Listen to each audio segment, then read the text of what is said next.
Muxia, Damanta, and Gogi get bonus rewards. And that's fun. There's no stripes there, but we can go here. We don't want to go there. We want to go here. Where the shinies are. Right, now I think we need to be careful because I'm pretty sure that boulder is going to roll over here. So maybe we don't want to be there.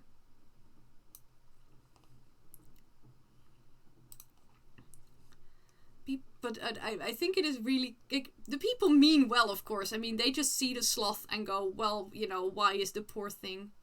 And put some people here so we can stand on there. And I fully understand that people think like, oh, but, you know, the poor thing. But she has places to hide. With exceptions such as the elephants, who are a little bit too big to hide, although the elephants still have little backways places where they're not very close to the public. But most animals actually have a complete choice if they want to be visible to the public or not. Because that is actually also really good for the well-being of the animal. They consent to being seen. So the mommy sloth is a show-off first class, and she just always hangs right in front of the audience, but it is also a little bit the, you know, she doesn't like to be touched. But she kind of likes to hang around people. But it is her own free choice. She has so many places where she can hide and never be seen. She just chooses not to. And secretly, I'm always happy when I can tell people stories like that, because it's you know, I think it is very easy to see something and of course to draw your own conclusions, and that is of course fine. But I would hate for people to think that the sloth is sad, because the sloth isn't sad. It is a very, very happy sloth. As far as we, of course, know. But yeah, so I would hate for people to think that she is sad.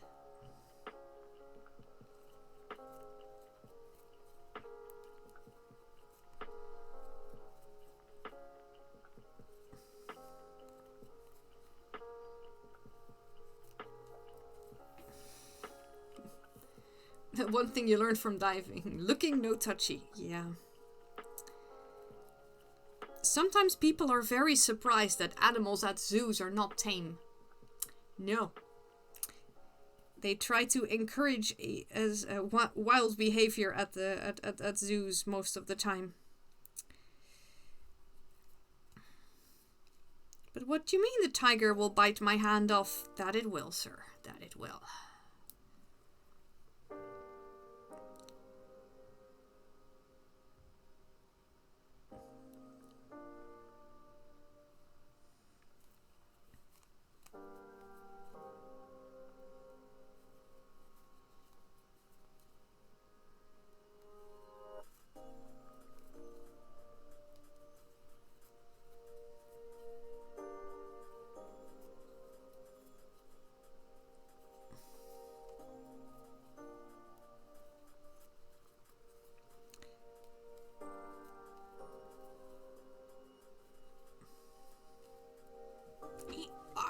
My right leg is falling asleep. I should not cross my legs. And still I do it.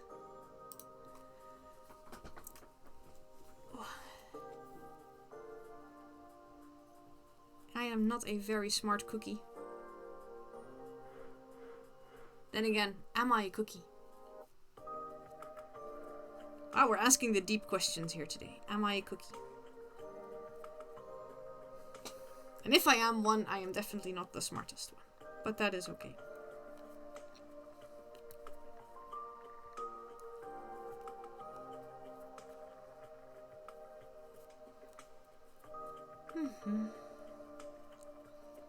I love tea and other things and snacks. And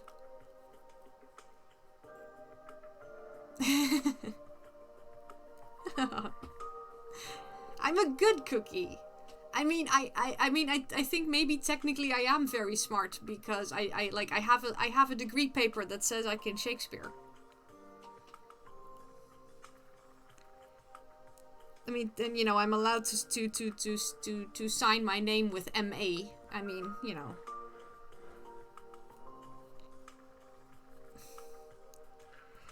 Yeah, but it's the in D&D terms, I have a very high int score, but Wiz is my dump stat. That's okay. And not being, and you know, I don't always do very smart things, but that's okay.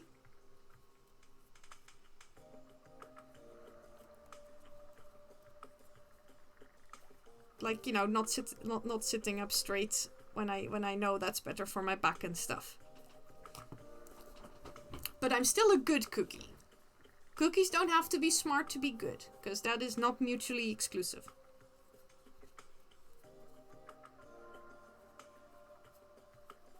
I never said I was a bad cookie. I think. Sometimes I forget what I say. Like, my brain works over hours sometimes, you know. Like, my brain just overclocks. And sometimes I say things and halfway through I'm like, I really don't remember what I said the last 5 minutes, but I know I've been talking. Yeah.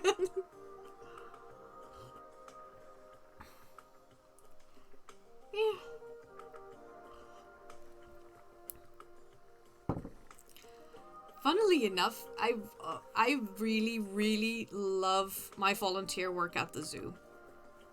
But I think that's also because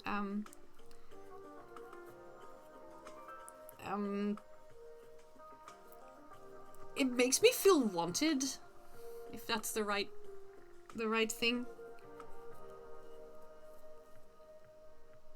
Because sometimes I'm like, I know all these things, I want to tell them to people, but I'm not always sure if people want to hear, you know, my overly enthusiastic things. Then again, if there's anything I've learned on Twitch, and you know, there's at least 12 people right now who like to listen to my overly enthusiastic whatevers.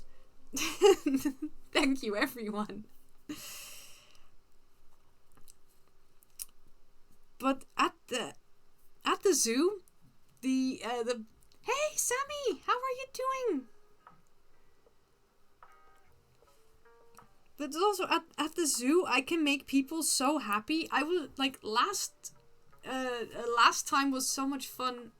There's like a timeline placed somewhere, and usually like, it's hidden a little bit, so nobody ever asks about it. But last time, somebody was like, hey, can you give me some more explanation on this and that? And I was like, yes, I can. I'd love to. And I spent like half an hour talking to a lady who had been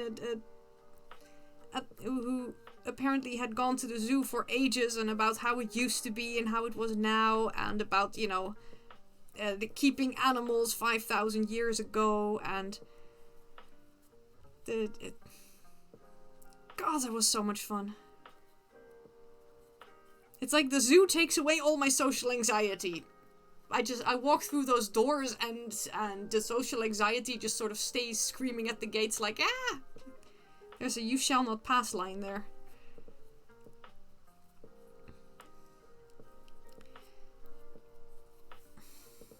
People at the station are so excited about you joining. Well, they should be. I've said it before, Slothy Knight.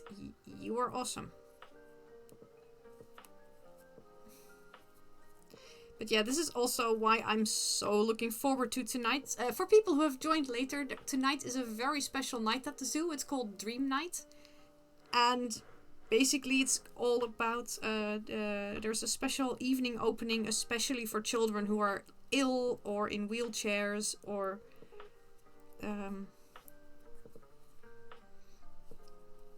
So yeah, kids who don't always go to zoos because of reasons, but now there's a special night, and there'll be like there's gonna be like a fire truck apparently, and other things, and special things for them to do, and basically a lot of guides have offered up extra volunteer shifts to work this evening because we're like, no, we want to do this. It's going to be my first ever dream night, but what I've heard from the others, it is always so much fun.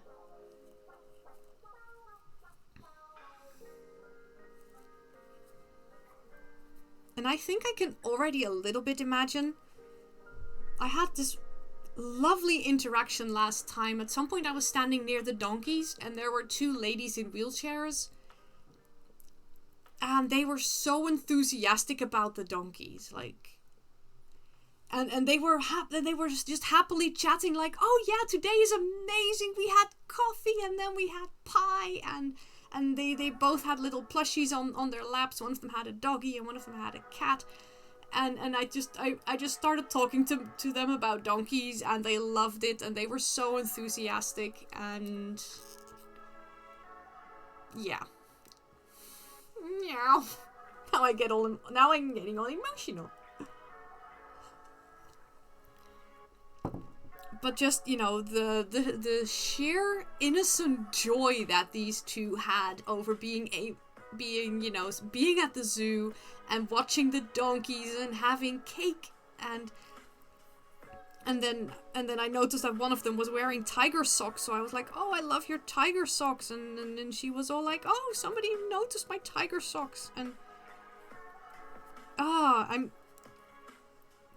am guessing that tonight is going to be something like that, because, I mean, children already have the most innocent joy at things. So, I'm looking forward to that. I'm hoping to show a lot of kids a good time. Maybe, and, you know, make them forget that they might be ill.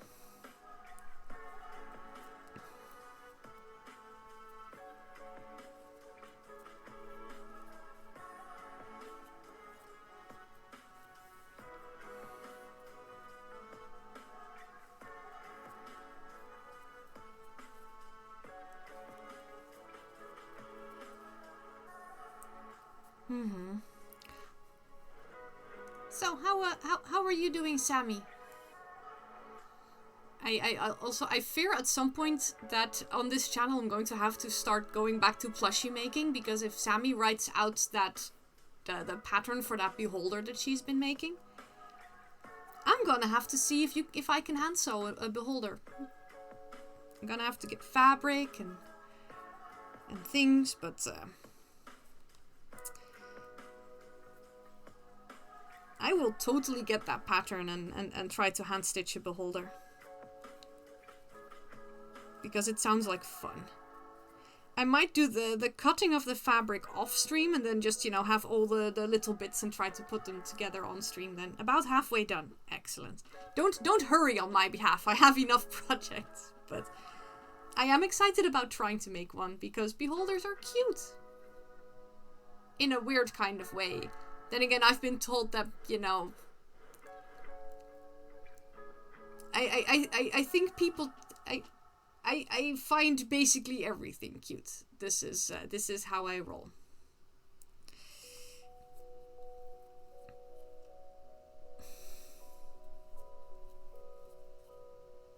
I get enthusiastic about things that make people go, eh?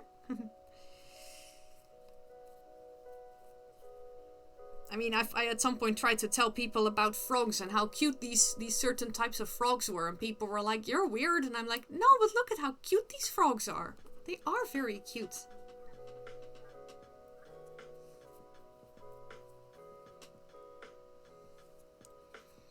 And, you know, I call all the snakes at the zoo cutie as well. And all the other reptiles. I mean, who am I kidding? Oh, we have a chameleon now. That is definitely the cutest. I can be weird and the frogs can be cute. That is very true.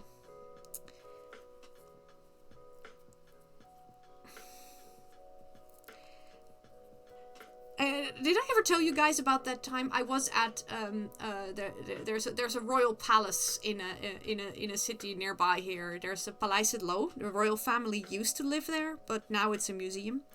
And I got invited to a high tea at that museum. So, you know, we had a high tea and then we had something like a bit of a tour and we could walk around a bit. And we were standing in a bedroom, and the sign in the bedroom said, you know, there was this beautiful bed in there. And the sign said that one of our kings, I think it was William III or something, had made this bed specifically to die in. Because that was a thing they did in that time. Like, sometimes you made extra stately beds just so you could have an extra stately bed. Like, a stately bed was a status symbol. But he had made that one specifically when he knew he was dying, and he made it to die in. And somebody was like, oh, that's a bit macabre. And I was like, yeah, isn't it awesome? And the person was like, he literally backed away. And I was like, did I say something very strange? I just like this weird history shit. I mean, I also know that Queen Anne of England, who I think ruled around the same, more or less in the same time period, like I might be 100 years off here somewhere in my history, but I know she had made a bed specifically at the end of her life, but it wasn't, she passed before the bed was finished, so she has a very stately bed, but yeah, it hasn't been used.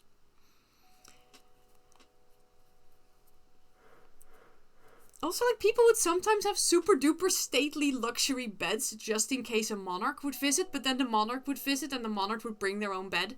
And like, why do you have this super expensive stately bed and the monarch just brings their own? But you know, you could walk around the house with your guests and go, look, I have the stateliest of stately beds, so I guess it works. But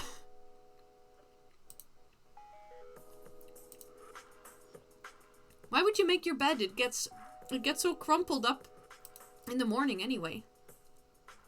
Or is that just me?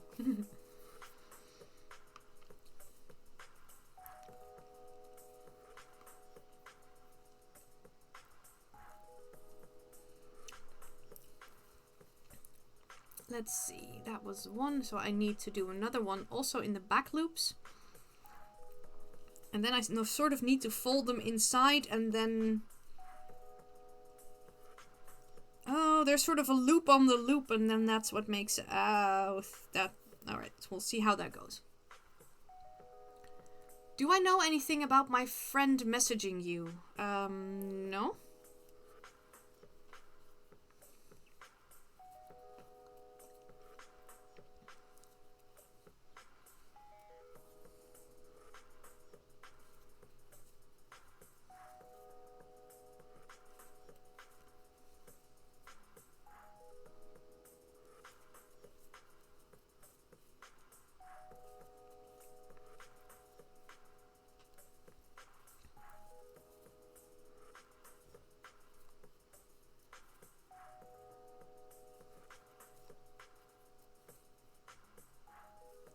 Don't think I...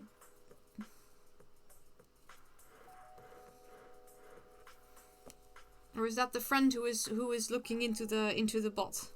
But I don't know any... I know she was working on that, but I do not know if that was successful or not.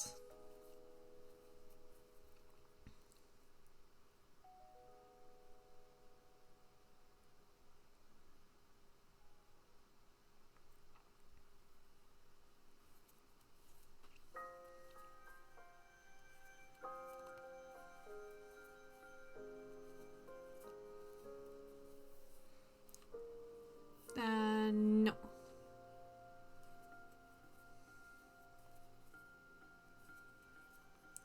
Sorry, I do not know more about that.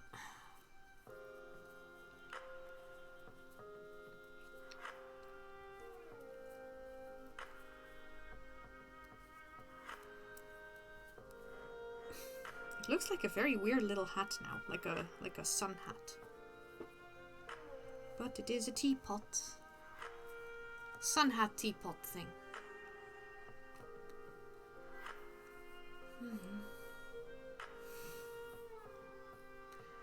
Oh, I do fear that in the Stream Raider battle we are going to get our heinies kicked quite royally, because of course it is a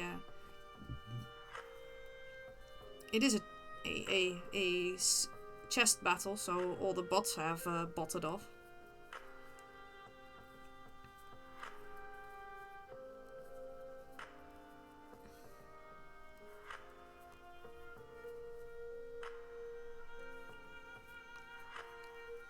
to whatever little bot hell they came from.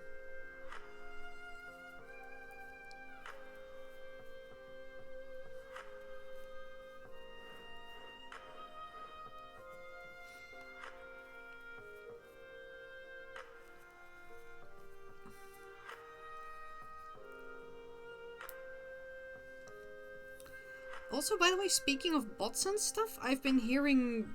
I haven't seen it happen yet, but I heard that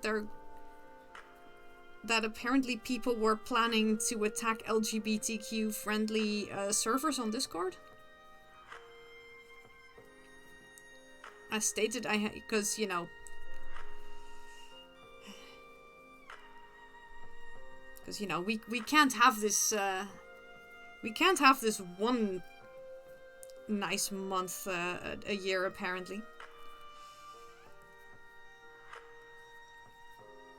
As I said, I haven't seen anything, at least on my servers. They have been very quiet, but, you know, everybody keep half an eye out.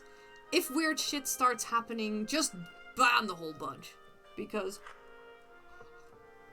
if anybody, you know, especially if stuff like Pride Fall is said or something, because, well, it's incredible how scared people can be of a rainbow, isn't it?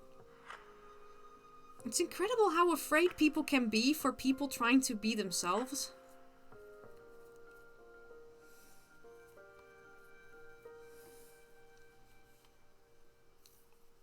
Yeah, okay. No, but is it really weird shit if the server is... I mean, you know, weird shit for that server. Depends on the definition of weird, I guess, but yeah.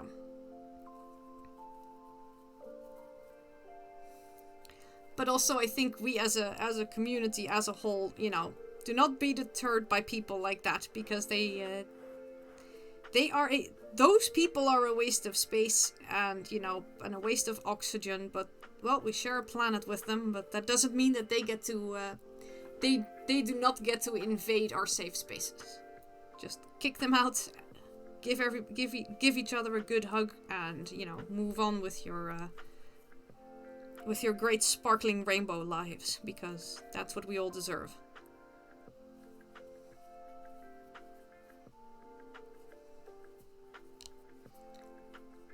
I don't know about your friends, but mine are weird as fuck. Exactly. I mean, my husband has this lovely lovely T-shirt that says, "I don't have friends, I have a collection of maniacs."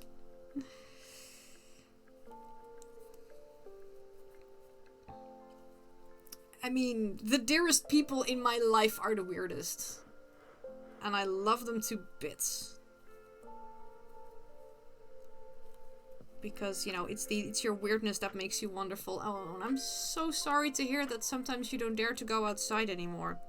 That is fucked up. Because, you know, you deserve to go outside and just, you know, be your glorious dragon you. Alright.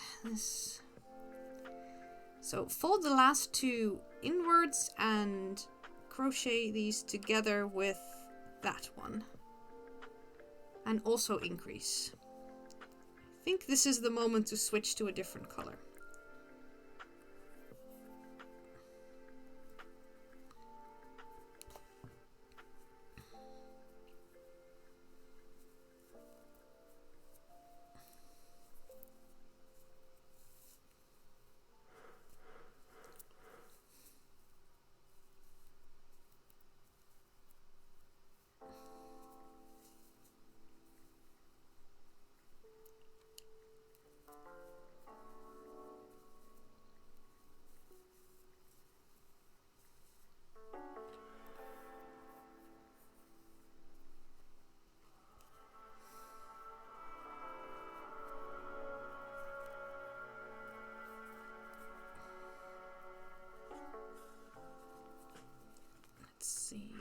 So that one goes through that one.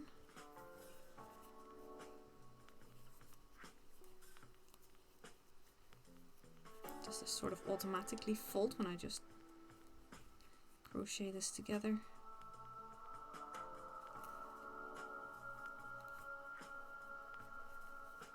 I think it does.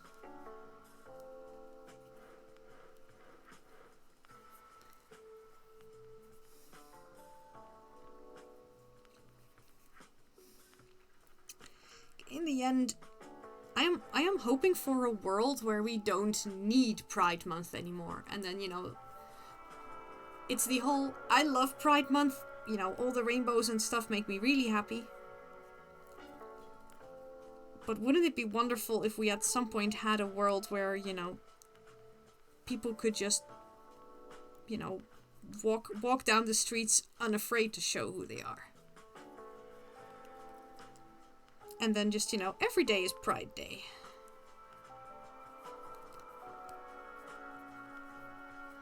But, you know, I keep that in the... I think it's... Sadly, it's in the same dream folder as dreaming of a world where, like, you know, food banks and stuff are no longer needed.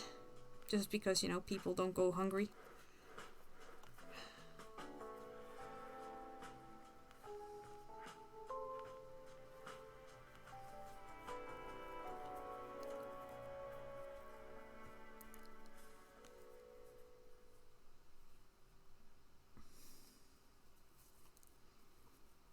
Can't deny I'm a gosh darn optimist, but still. I'm also realistic, sadly. Sometimes. Let's see. So that one needs to double. So glad at Frontier where, yep. It's also, it is sometimes so nice to play at I love my historical LARPs. I mean, heck, I'm organizing one. And, you know, there's a gender divide there because, you know, I mean, it's a historical LARP. There's a gender divide. And sometimes I like playing with that, but every now and then I love my LARPs like Frontier, where it's basically, you know, where we don't do the, oh, but you're a woman, because...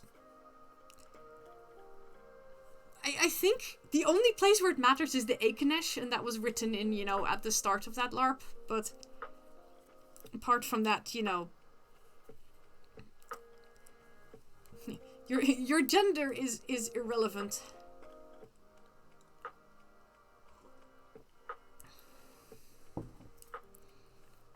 It's like, you know, we're being shot at by aliens. There are more important things, you know, to worry about than the gender of the person leading us into battle. You know, their competence levels are really way more important. 1, 2, 3, 4, 5, 6, 7, 8, 9, 10, 11. And let's see, this was fold together 2 in every 11th. Yeah, this is the double stitch. That is hard. There we go.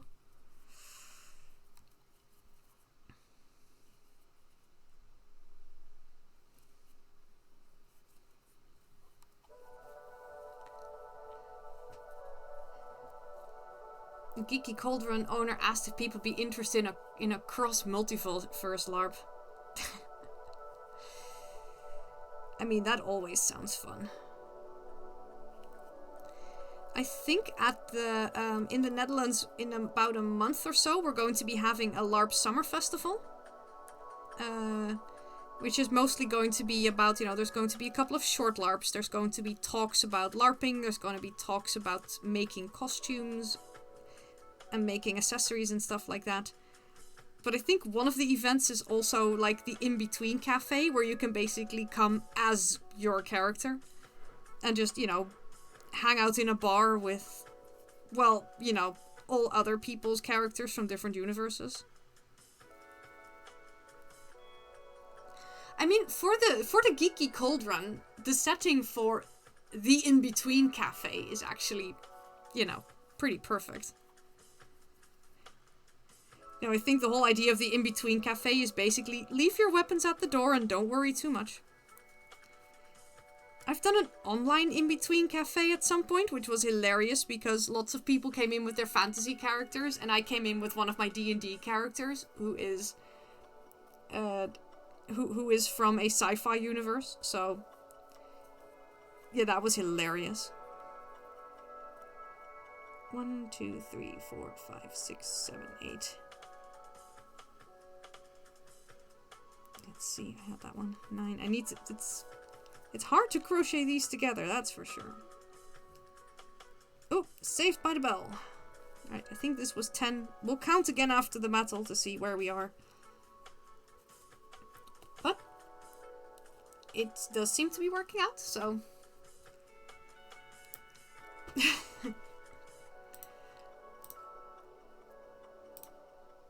You'd probably get arrested if you go as Vitus.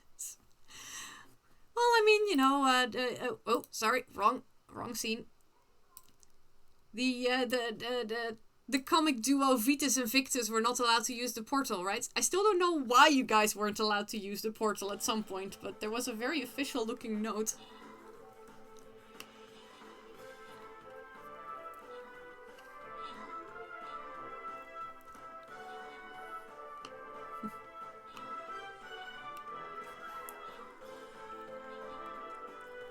Nom nom nom. I'm quickly nomming on some more berries.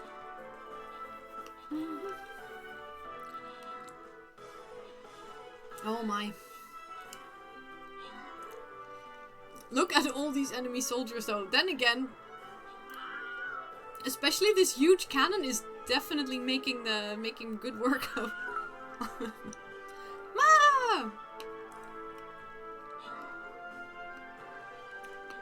Thank you for the 100 biddies.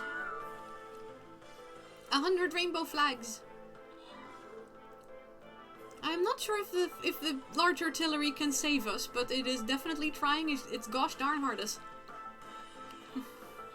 Oh, there we go. We tried.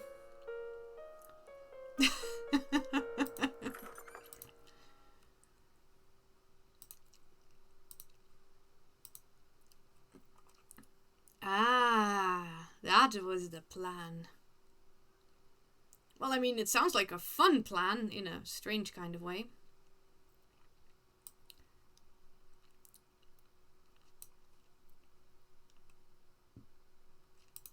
Alright, if we start up with the little group here, and then again with the group here, and then maybe some people there, we can totally kick this map's butt.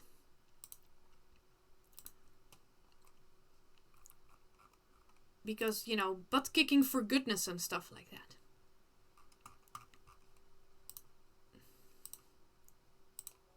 We don't need no butts. And how are you doing today, Mara? I hope you're having a good day.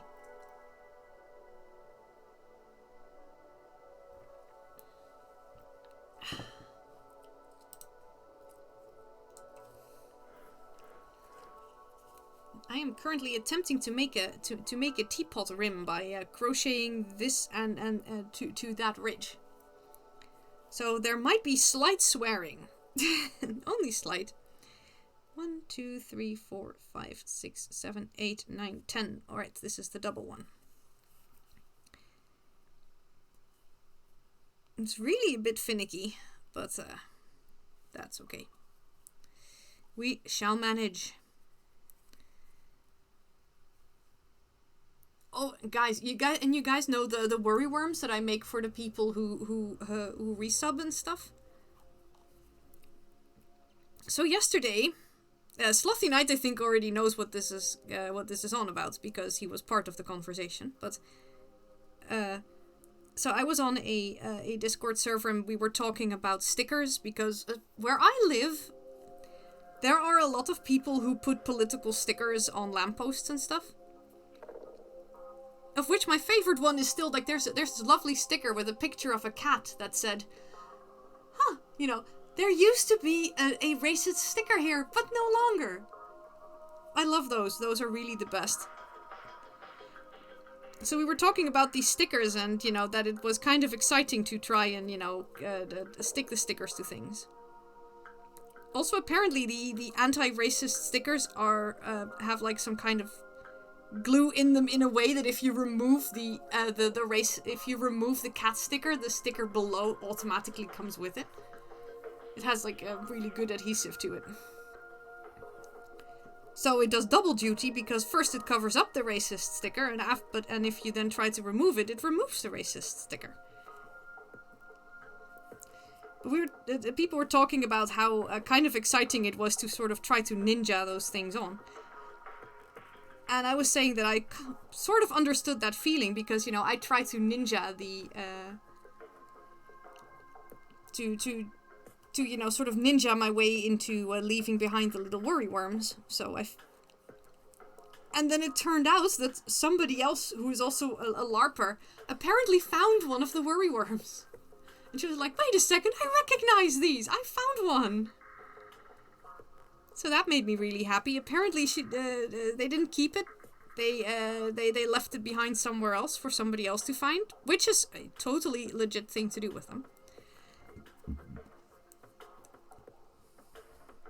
Hey, Phoenix Paul, how are you doing? Oh, wait, a bunch of stickers. One of is a skunk with a trans flag that says transphobes stink. I bow towards this sticker. It is glorious. Because yes, transphobes do stink.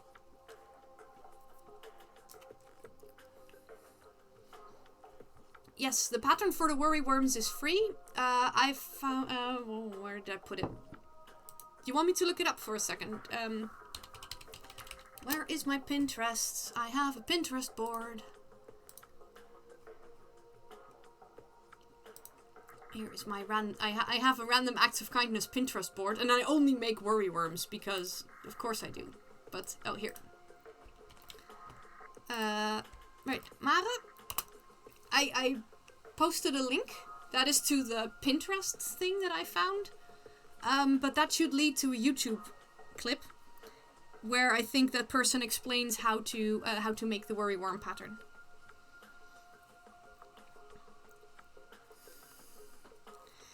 I basically, for me, I followed I looked at the picture and said, oh, I know how I want to make these, because I make the heads slightly differently.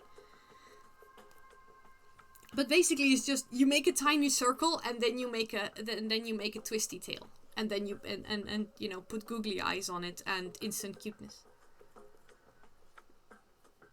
1, 2, 3, 4, 5, 6, 7, 8, 9, 10. Alright, another double. Oh my god, Slothy Knight, you pulled a muscle in your butt because of the emergency stop of the crane. Oh dear. Yeah, bodies sometimes do that. I guess you braced yourself, or something. Oh man. Emergency stops are always kind of not so good on your body, because emergency stops are always sudden. Or usually sudden.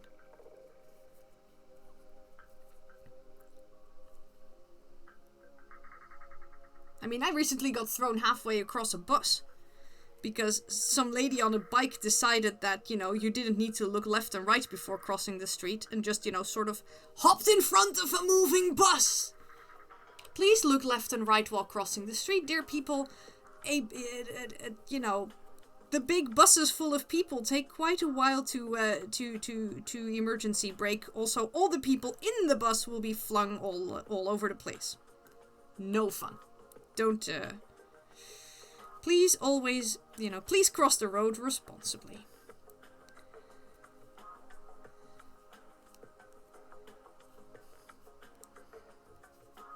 Also, bonus points for the reflexes of that bus driver, because I think a lot of people would have actually hit the lady.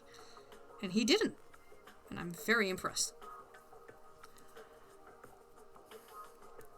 And Phoenix is not doing great, but not really in a bad place. Yeah. Sometimes you just float along and you just are.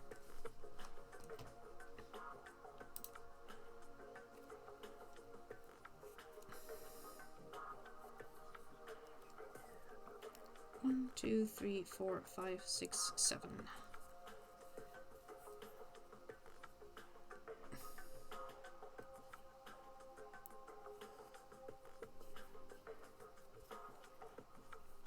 This is looking pretty intense.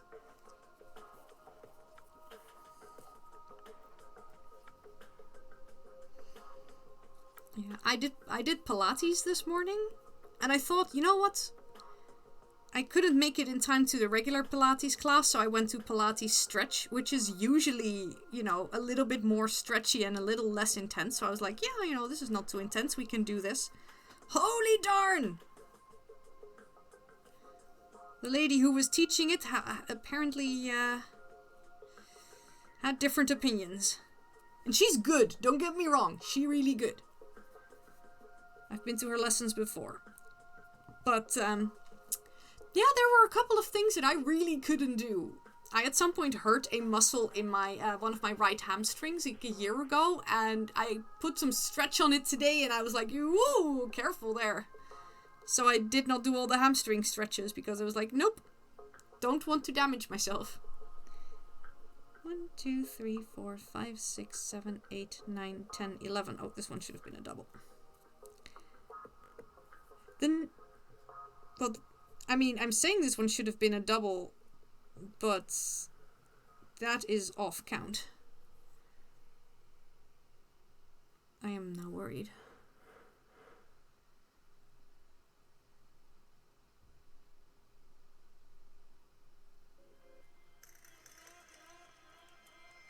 Because then on this one, this doubling here was supposed to be every 10, right? 1, 2, 3, 4, 5, 6.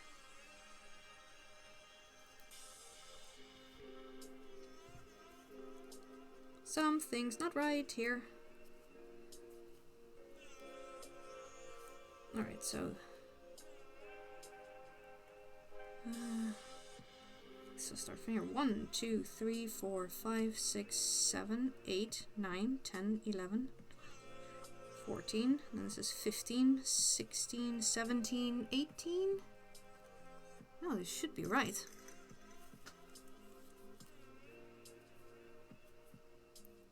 One, 2, 3, 4,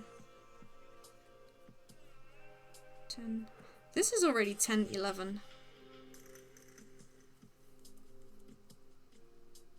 Did I overdo it?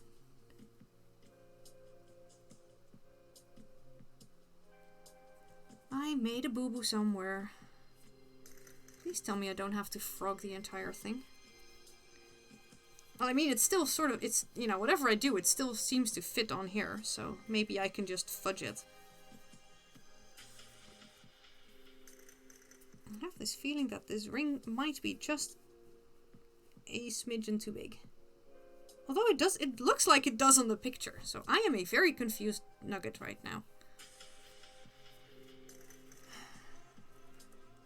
1, 2, 3, 4, 5, 6, 7, 8, 9, 11. 1, 2, 3, 4, 5, 6, 7, 8, 9, 1, 2, 3, 4, 6. I did a doubling too many somewhere. That's interesting. 1, 2, 3, 4, 5, 6, 7. And then 8 is in the back loops. That is, yeah, that is correct, I think. That is 9 and 10. And then there is 11, which is a double. 12 is a double. 13 doubles.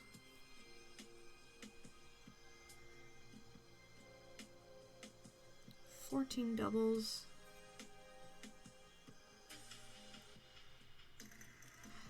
Oh, wait a second. Something's not right here, because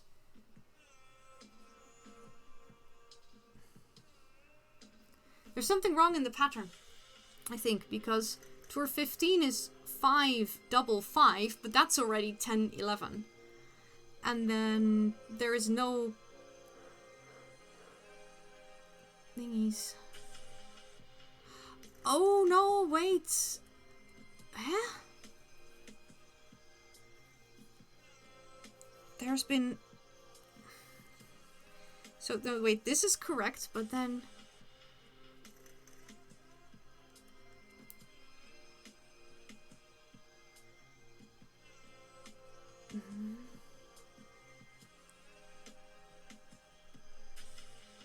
Oh, wait, I think I know what I did wrong. This is not a doubling thing. The point is that there have been... this row has 66 stitches, and this row has 72. Okay, so I just have to unpick most of this row up till here. I need to end up with 72 again, but there are 66 on the bottom one. So that means that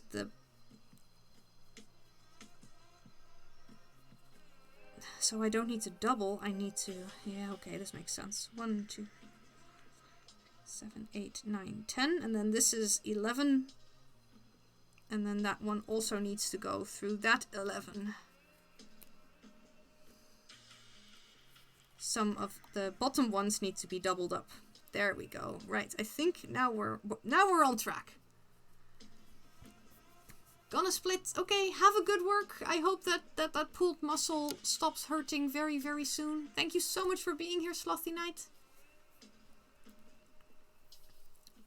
You are amazing.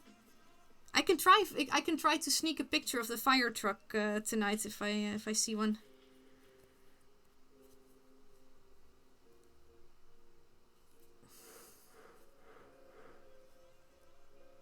I'm not sure yet where the fire truck is going to be in relation to where I am going to be standing, but I can try.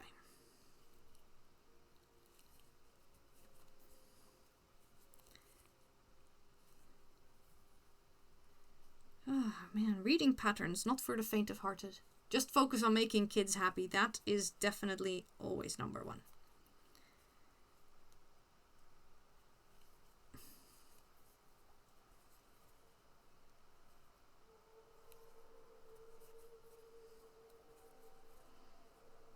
That is a very prioritized priority.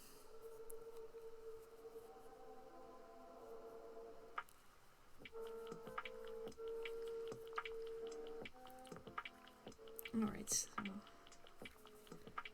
those two are in that one, so then this is... I think that is in 1, 2, 3, 4, 8...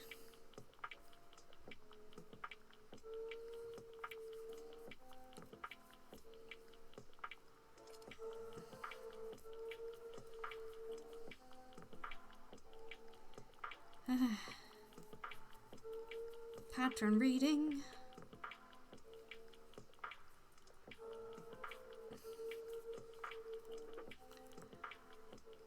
Just focus on making kids.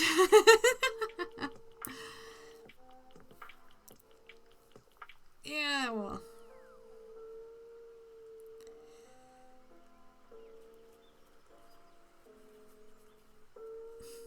No, we're gonna focus on making them happy today.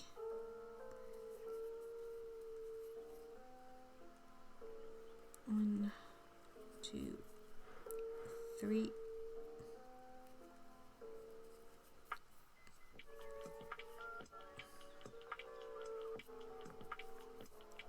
5,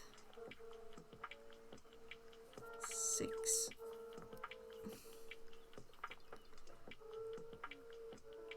What English words begins with the letter F and ends with the 2 letters CK and get a lot of people excited?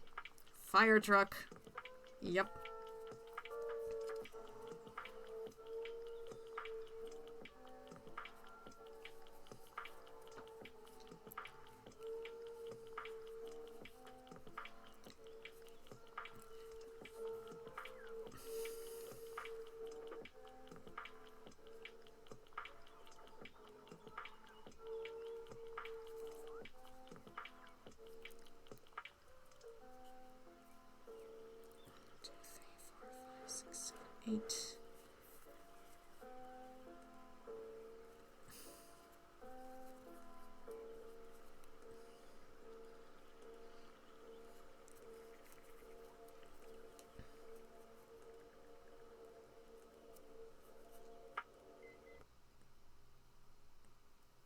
Not sure if we are fully...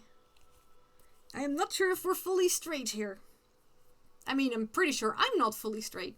But, you know, I'd like my crochet work to be at least a little bit. 1, 2, 4, 5, 6, 8, 9, 10, 11, 12. 1, 2, 3, 4, 5, 6, 7, 8, 9, 10, 11, 12. 1, 2, 3, 4, 5, 6, 7, 8. Ah. See, we were one short. And I mean, in the end, my work always comes out a little wonky anyway, so, you know, I can't even crochet straight.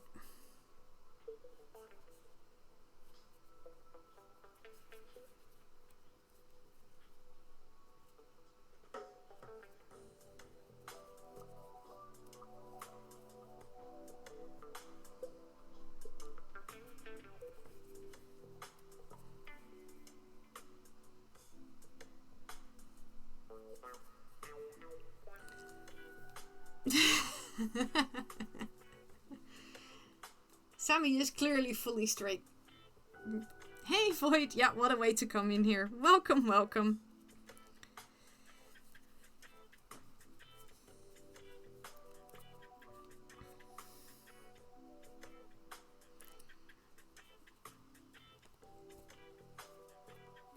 And yeah.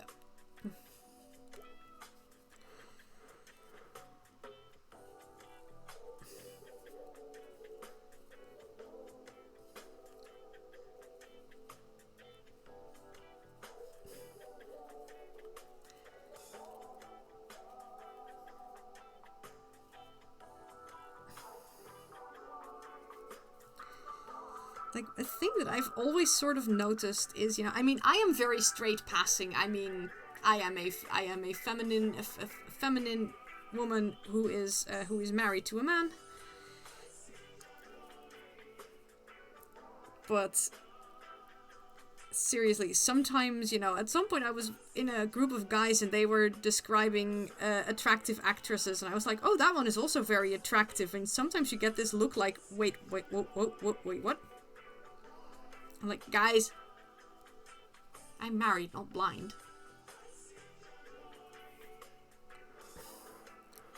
Yeah, and sometimes you pass straight people. Fair enough.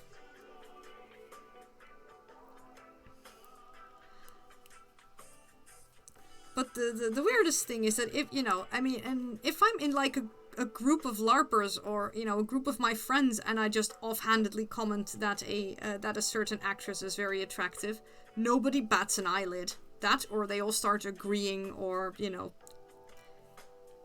like, I'm still not quite sure if it is, you know, does LARPing attract LGBTQ people, or are people more open about being LGBTQ at LARPs because everybody is open, therefore, you know, it is a very safe place to be open? You've passed some straight people, that's the closest you go to straight passing. Yeah.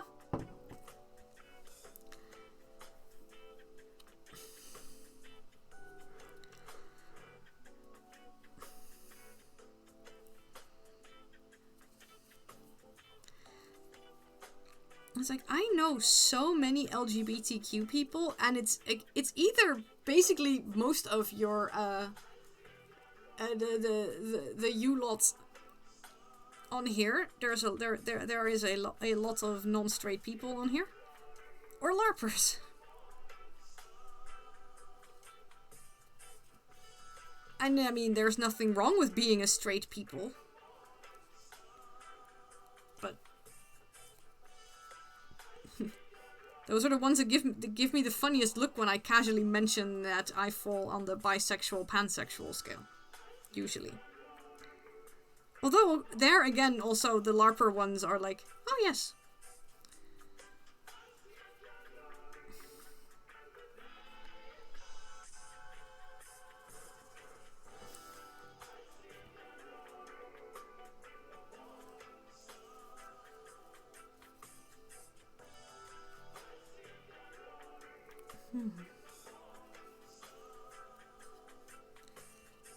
Alright, we have nearly finished this bit. Wow. The answer to that question is definite yes. And Void no longer passes as well. Your neighbors still don't seem to understand that your rainbow flag isn't just to support the LGBTQ plus community. That's strangely adorable. Or something.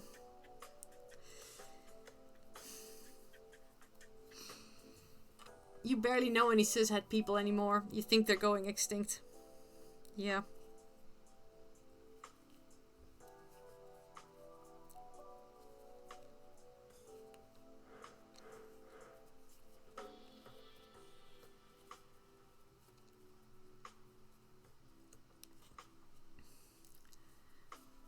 You find communities that are safe. Yep.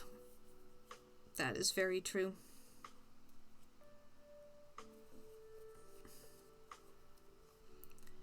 It's an overlap of LARP attracts Saga individuals and Saga people find comfort in the community of LARPers. Yeah. Like it's the same with... I have this feeling that LARPing also attracts a very large number of people on the autism and or ADHD scale. I guess it is a hobby that naturally attracts people with certain mindsets, and then because, you know, what was it again? Yeah, sexuality and gender accepting. Was it what did I hear somebody say recently, that people with ADHD run, you know, sort of move in uncoordinated wolf packs?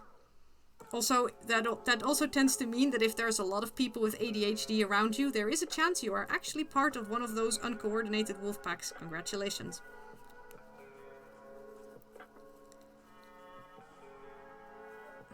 Alright, are there actually 2 left, or did I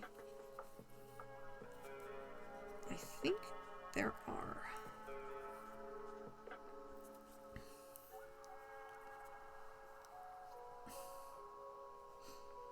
Hey, Gambit Mojo, welcome, welcome. How are you doing today? Oh, thank you, and thank you so much. And it's okay if you're not able to stay long. I always appreciate it, even if people just come in and go, hi, bye. That is also always fine. People sometimes have very busy days. I think I may have skipped one somewhere. Oh well. I think I'm ending up with the correct number of stitches, and isn't that what matters in the end? Alright, and then this one through that one, and... Alright, that round is over. Oh, look at my big purple pink glitter wings. Because yes, if you at some point think there's something shiny on Niska's hands, that is correct. This yarn is super glittery. Does it show? Look, like that's a bit of fluff, but look at my pant legs.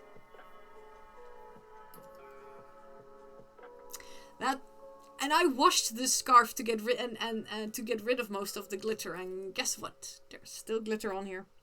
I am currently very shiny. But also very comfortable, because this is a very nice scarf, because it is super duper bulky yarn.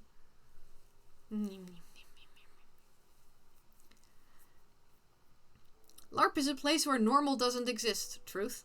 So it feels safe for those who don't feel comfortable with the so-called normal. That is true. Yeah, also don't forget, the irony is that LARP is very much a hobby about, for a short bit of time, not being yourself. And it turns out to be the place where you can be yourself, where you can very much be yourself. Ooh, Gambit Mojo, you went to a new place that's all about graffiti. You know, like, graffiti is a lovely art form. We had straight and gay and trans people. You might have been the only straight one. Sometimes that happens. Hey, art is also a great way of expressing oneself.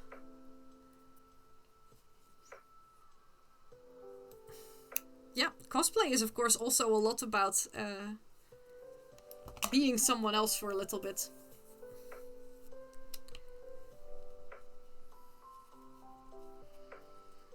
Also, like, is it me or I have a little bit of a soft spot for a good gender bend cosplay. I was at London Comic Con in like 2019, and there was a female Gaston, and she was beautiful.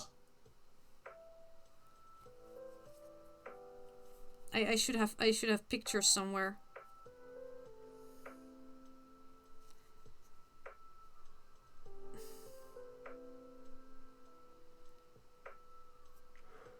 Now, Beauty and the Beast is my favorite Disney movie, so I guess that also helps, but I really, really love a good gender bent costume, and either which way.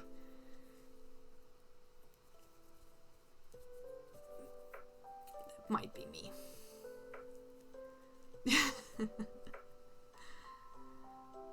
Cosplay is being more than yourself. Was it a man dressed as a woman? No, it's a woman. It was a woman who was definitely a female version of Gaston. So it was a woman dressed up as Gaston, but then making it into a female one. Dang, you're typing. Typing happens as long as, you know. I think I get what you're saying, so you are doing a good job at communicating. As your girlfriend says, being a woman who likes women, it's so hard to buy clothing online because you're never sure if you like the clothes or the model. Yep. You love how the LARP and cosplay communities aren't fighting as much anymore. Yep. Yeah, like there's no reason. Like there are a lot of LARPers that enjoy cosplay every now and then. I mean, guilty. I don't cosplay a lot. I don't make my own costumes, but I definitely can enjoy going, you know, to fairs in costumes. Alright, so this was the fold together, yep, and then we start decreasing, apparently. That we can do. While bringing along some of these strings in the back so that we can also tie them off a bit.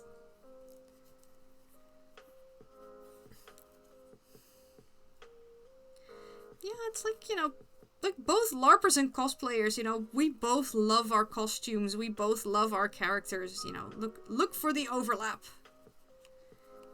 And maybe one hobby is for you and the other isn't. Or maybe you like both. I know a lot of LARPers that cosplay. Or do I know a lot of cosplayers that LARP? Yeah, the effect is the same.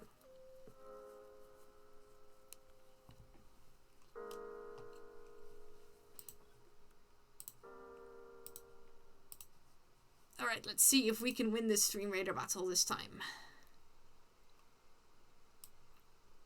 Alright, there's 19 of us and very, very many of them.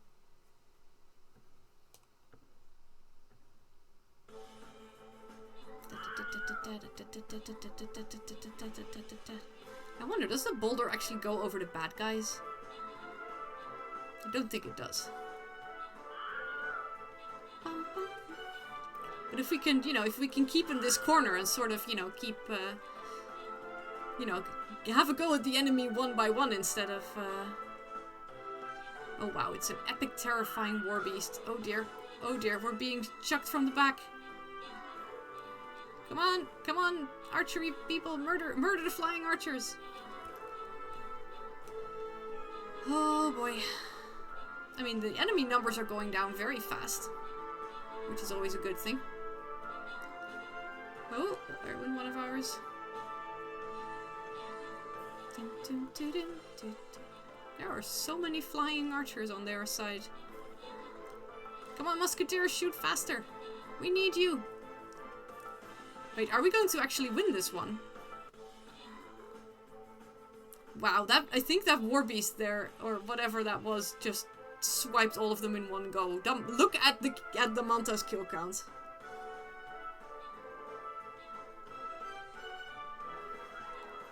Gambit Mojo, are you on your phone or on a computer? Because that can sometimes matter.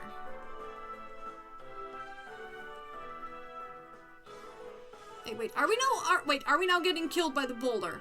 Please tell me we're not getting killed by the boulder.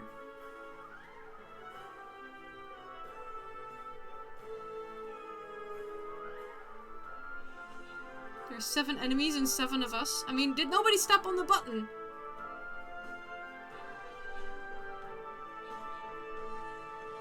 Gods, we're running into the boulder and getting killed by the boulder. No!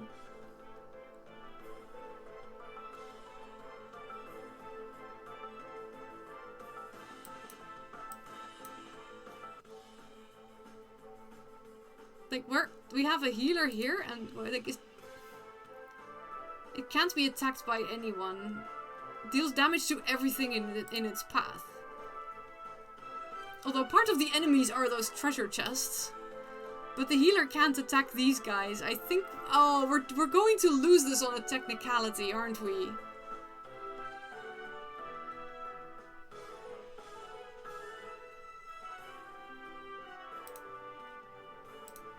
We're going to lose this on a technicality because there are 2 allies and 4 enemies and nothing harms now. Stalemate.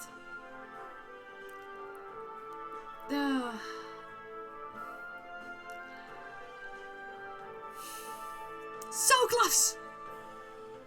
So freaking close!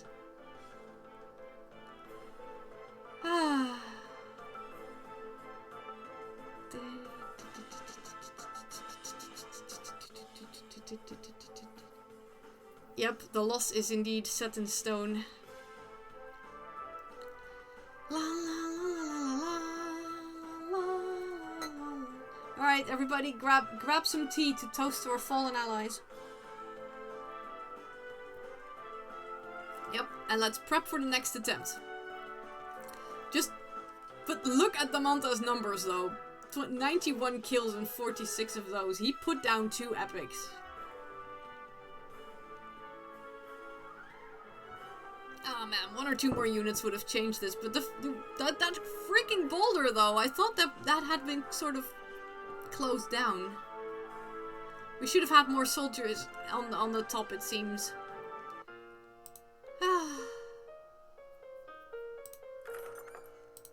Good attempts, good attempts. But that also, with a bit of luck, means that next time it's going to be just a little bit easier, so everybody really plonk down your good units. Because the point is, here is the switch for the freaking boulder. So, you know, I think what we need is a couple of rogues on the bottom right. And then the rest probably set up like here or there. Drag captain units. Yes, I will drag captain units. Who are we going to do? Right. We're going to hit things now. So, everybody set up here. A couple people set up here just for shits and giggles, and then I need rogues here because rogues can push buttons, I believe. So is my stream so gay even my captain units are in drag? Yes, of course. Duh. The stream is very gay.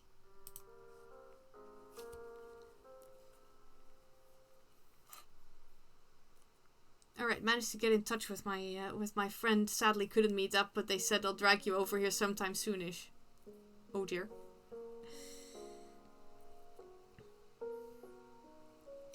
One, 2, 3, 4, 5, 6, 7, 8, 9. Hey, Binary, how are you doing? Also, Gambit Mojo, in principle, joining the battle should be... the stream captain bot just shouted, Lady Niska selected, the battle begins in 30 minutes. If you click that link, the game should then sort of explain itself to you. If it's your first time logging in.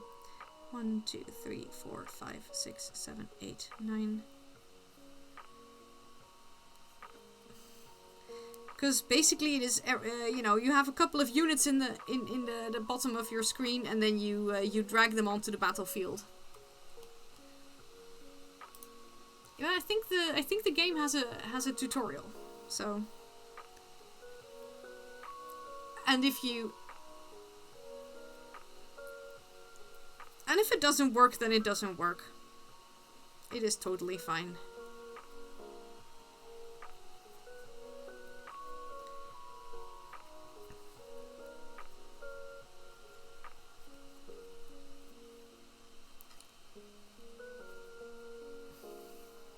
Damanta placed one of my badgers.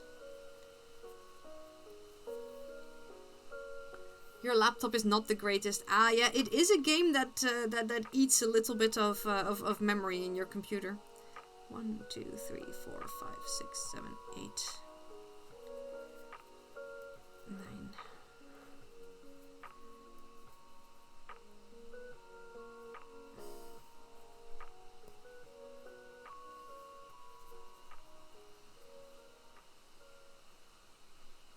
Is this correct?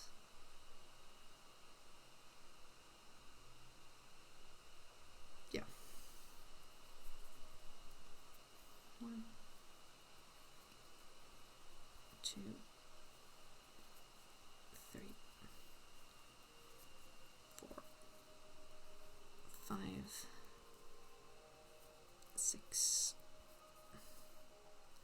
7, 8, 9, 9, 10, 11, 12. This is just about right, I think. Oh, and I was sitting cross-legged again. And that means that my right leg has fallen asleep once more.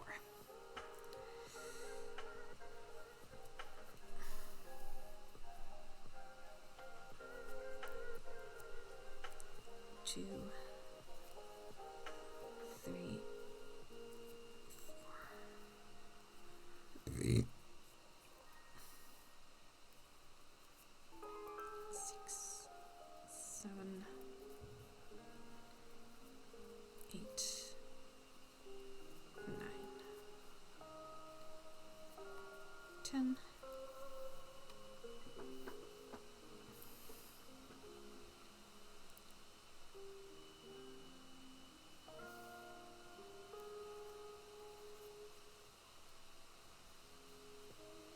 I don't know, with that big boulder also, I'm just reminded of Avatar: The Last Airbender. The boulder! Something, something, something, something.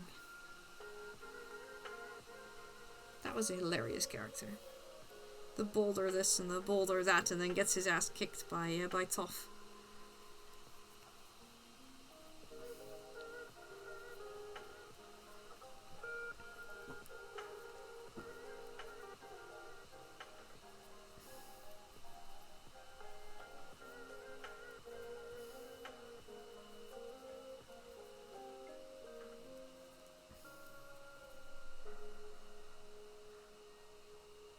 One, 2, 3, 4, 5, 6, 7, 8,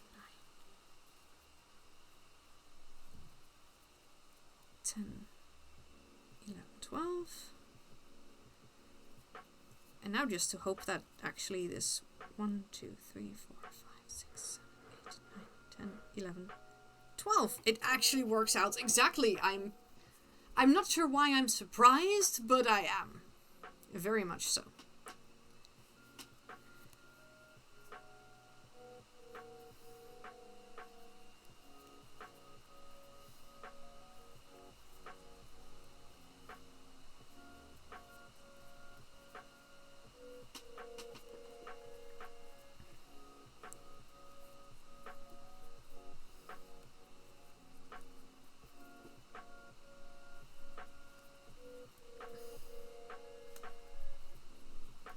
Nine, 10, and then decrease. There we go. I also just realized that maybe I should not have cut off the pink yarn, because the little ball on top I also want to make in pink. But that's okay. We'll just reattach it. Right, now it's a teapot with a sort of pseudo lid. Well, I guess what works works. Mm-hmm.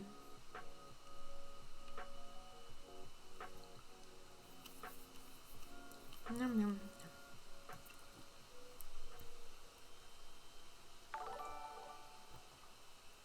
Hello, Girl Unusual. Thank you very much for that follow. Welcome, welcome.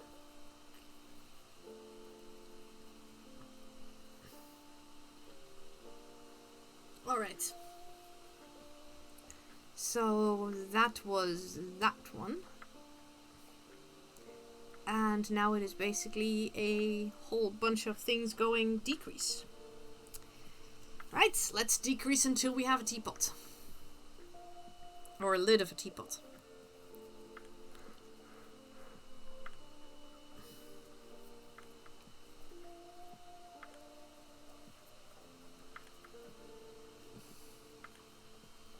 beginning to regret a choice you did 2 or 3 weeks ago. Oh, about helping a friend look after her cats. Tomorrow she's been out of time for the first out of 3 weeks. So that means that you still have 2 more weeks of looking after cats? And 3 weeks is pretty long. Also depending on how much time the taking care of the cats costs per day.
Yes, 2 more weeks of looking after cats. They deserve better care.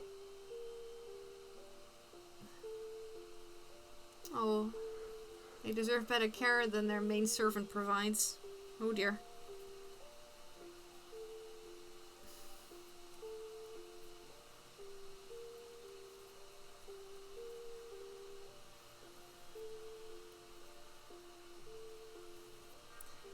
Yeah, cats are a pretty cats are a bigger investment in time and resources than people sometimes think.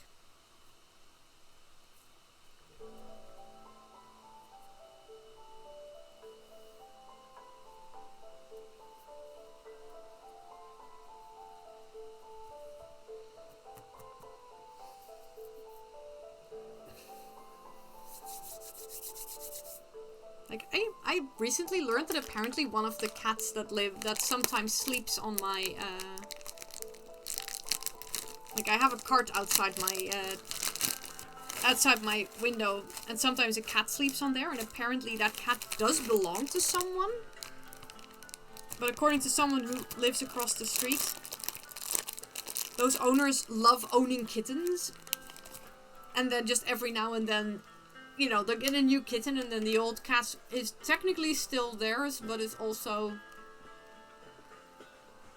sort of gotten rid of. Like, oh, it's ours. We're just, you know, it's just not allowed in the house anymore because there's a kitten.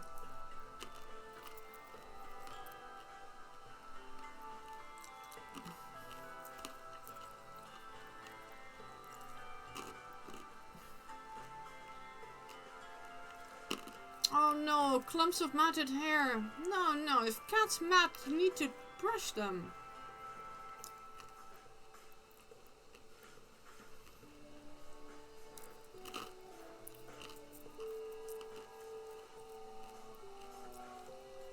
I'll grab the therapist card in a second, just needed a tiny snack.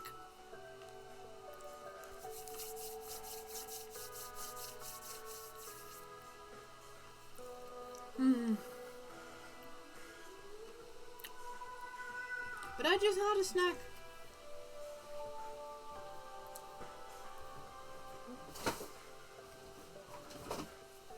Oh wait, this means more snacks. This means I just get extra chocolate now. Ooh. This is some deep chocolate, man. I feel a deep longing to fulfill my soul's journey. So there's 2 therapet cards now. I'm gonna have some chocolate for a snack, and after that we're going to hug the sloth.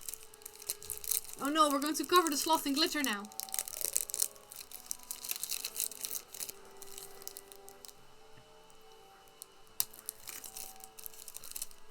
So this should be vanilla and whatever a lucama is.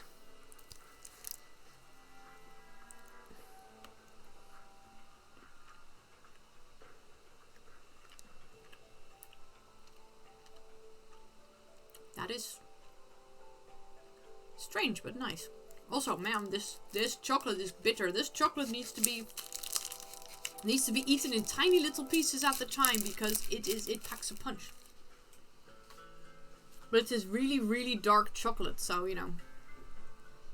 Like the darker the chocolate, the harder it is to binge on it. That's for sure.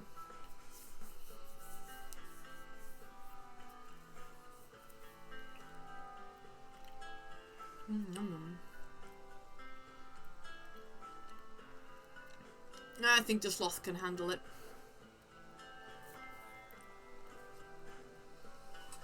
Oh, I put the chocolate on the teapot cards. That wasn't very smart of me.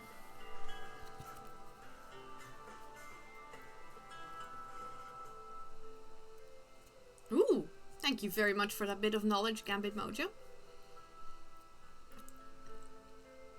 The pulp of a raw lucuma fruit has a subtly sweet flavor and is somewhat dry with a mealy texture. In powder form, this is powdered, I think. It tastes like butterscotch and sweet potato with undertones of maple syrup or caramel. Yep, I think I got that. Or at least the slight butterscotchy is indeed... There's sort of... It's really bitter dark chocolate, but there's something creamy butterscotchy in there.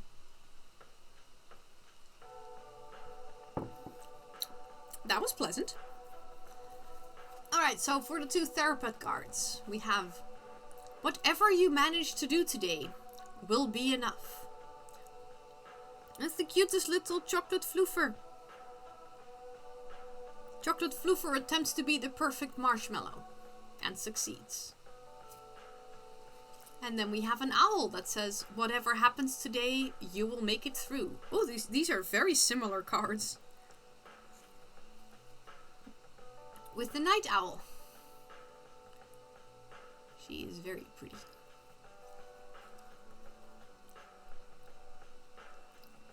So yes. Both cards whichever basically say that whatever happens today and whatever you manage to do, you are enough and you will make it through. It is a stern night owl. Yes. Yes, you may. I mean, I used to have a children's book. It was called, Sir Nobonk and the Terrible, Awful, Horrible, Naughty, Nasty Dragon. Or something along those lines. Let's grab the sloth. Come here, sloth. Let's get covered in glitter. Let's have a glittery hug. But it was about a knight who was not quite like the other knights in his country and who at some point tried to save dragons instead of slaying them.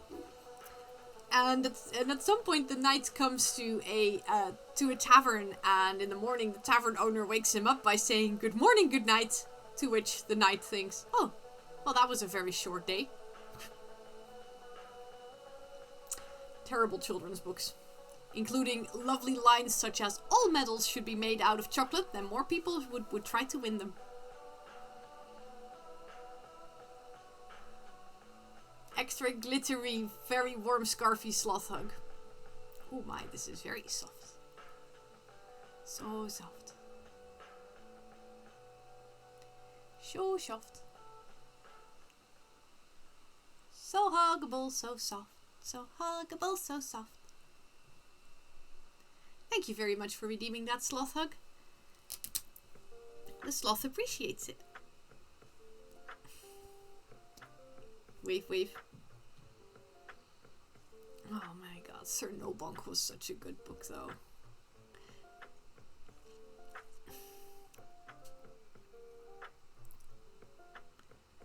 Was that also the one where one of the characters goes, "Oh hearers, oh horrors," and then back to "Oh hearers"?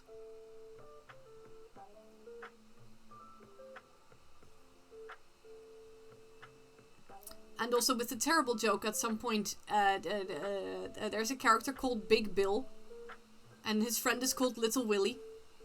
It's a children's book, please keep this in mind.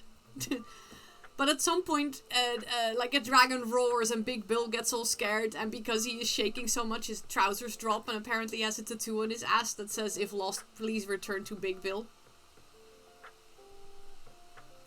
For children! Children's books, man! As a kid, I never appreciated that line enough. Now as an adult, I'm like, how did that get into a children's book? I love it. It's horrible. And, yeah. It is horrible and we love it. 2 bits. Itty bitty teeny tiny little bits.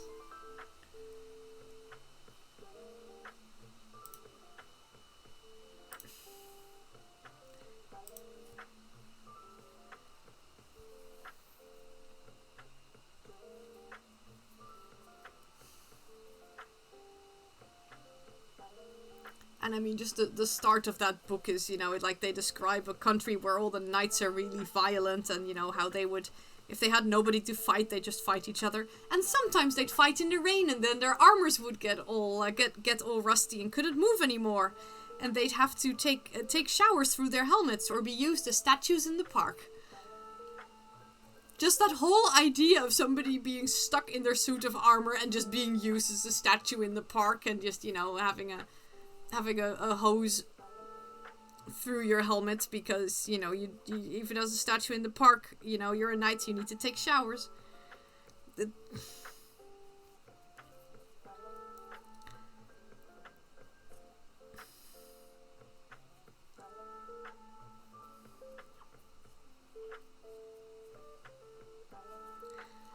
It's also, and at some point, like, the knight goes to the king and it's like, I want a license to capture dragons, but why would you want that? And it turns out that dragons are slowly going extinct, so he's trying to capture dragons to, you know, to breed them and keep them in, and make sure that they don't go extinct. And, you know, the king says, you can have this dragon license, but be it on your own head. So Sir Nobog strapped the license to his head. It's...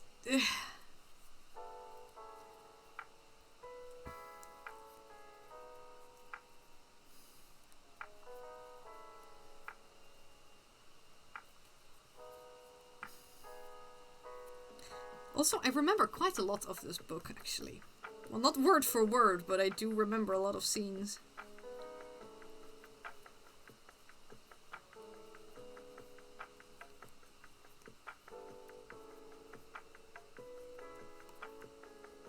You mean capturing dragons? Who does such a thing? Looks at her collection of ropes and chains. I mean, well, in this case, he was trying to capture dragons to teach the people to you know, be more friendly with dragons, and eventually, you know, I think in the end the dragons ended up with as like a laundry drying service and stuff like that, and people were like, oh, we don't need to kill dragons because dragons are actually really awesome. I mean, I know dragons are awesome. Hey, Nordic Sparkle. I'm always up for storytelling. I was trying to sort of explain one of my favorite children's books as a child. It was called Sir Nobonk and the Terrible, Horrible, Awful, Naughty, Nasty Dragon, or something like that. It was this book full of weird jokes, such as good morning, good night. You know, where somebody tries to wish good morning to a knight. Good morning, good night. Oh, that was a very short day.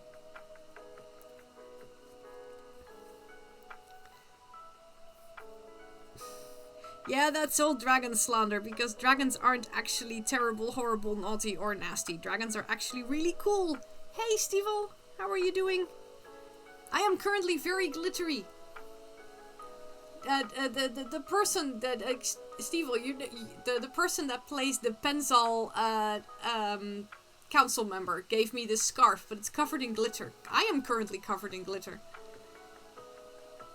I think my hands are currently relatively safe, but you can sometimes see little flecks of glitter everywhere.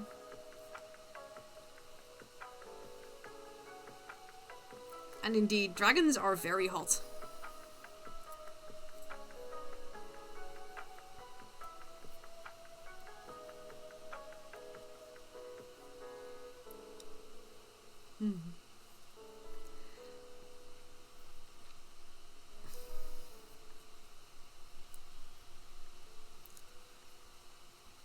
But I mean, it's a children's book, but it still had characters in there called Big Bill and Little Willie.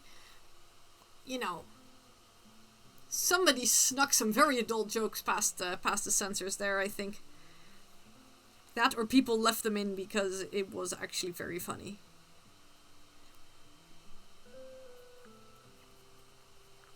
Yeah, and it has jokes like, you can have a license to capture dragons, but be it on your own head. So Sir Nobonk strapped the license to his head.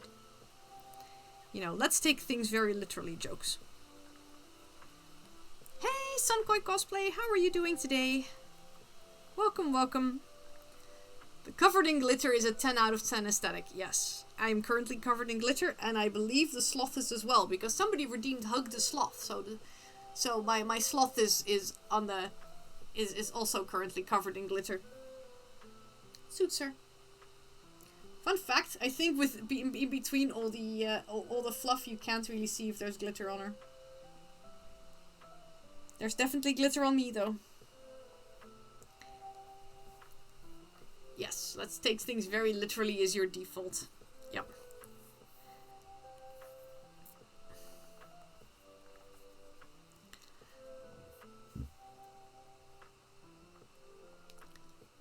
And Nordic Sparkle, please tell us about that Swedish story that you love. Because sometimes stories are the best.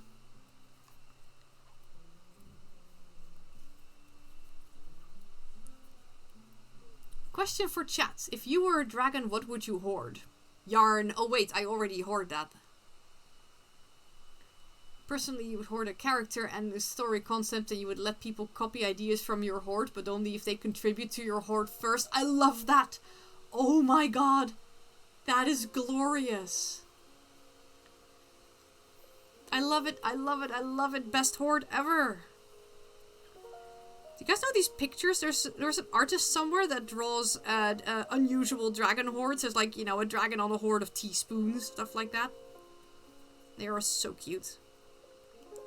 But yeah, I mean, I already hoard dice and dragons and plushies. Also, a hoard of plushies is just very comfortable. Because, you know, you can lie on them and everything is soft and fluffy.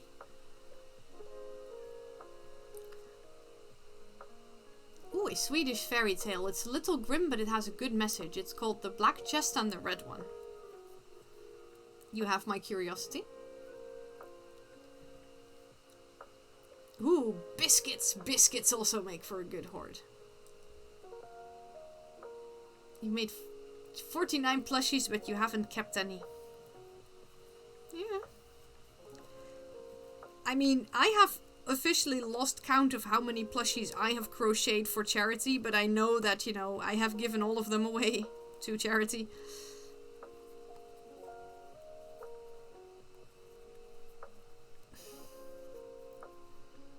And I have so many things that I have made for other people as well, you know. I mean, it's like the giveaway hoard. For the hoard! And yeah, hoard shiny click-clacks. Hoard all the shiny click-clacks. That's more of a goblin hoard though than a dragon hoard, then again. Then again, why not both? I mean, anyone can hoard if they want to.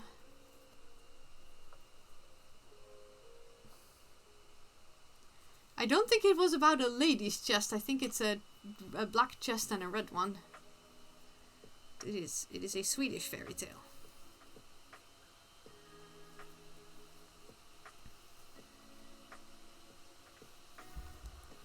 Do you guys, by the way, want to know a fun thing about fairy tales? Apparently, I think, was it the Brothers Grimm? Ah. I think it was the Brothers Grimm. They set out to prove, actually, that, you know, they were going to make a collection of fairy tales to actually prove that the fairy tales from their country were superior to others. The point was that after collecting all the fairy tales and analyzing them, it turns out that actually you cannot actually say that there's a culture that has superior storytelling or fairy tales.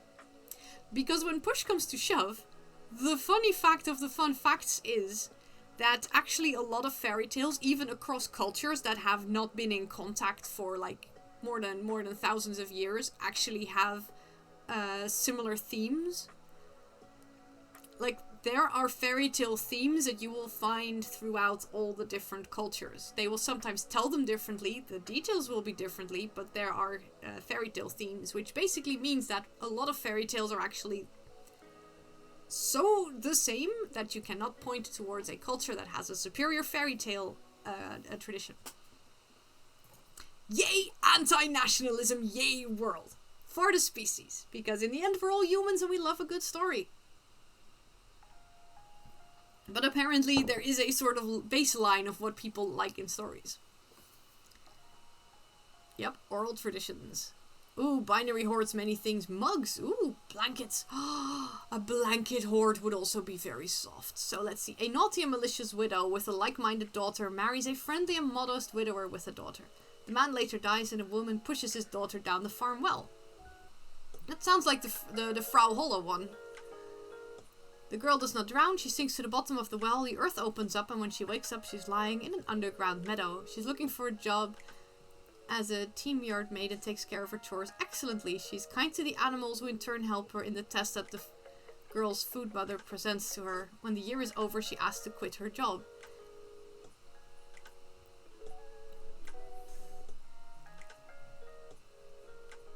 Yep. You don't have to, yes, indeed, you don't have to write things down for stories to last. And there are certain things that people will always find interesting or fun, but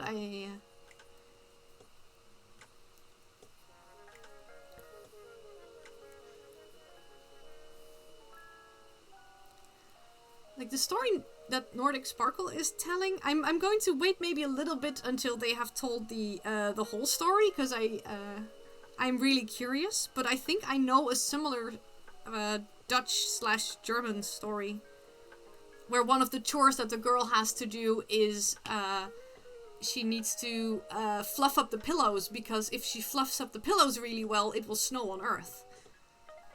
So the food mother offers the girl to choose one of the 12 chests in her attic as a reward. On the cat's advice, the girl chooses the smallest black box. Once home on her farm, her stepmother directs the girl to live in the hen house. Ooh.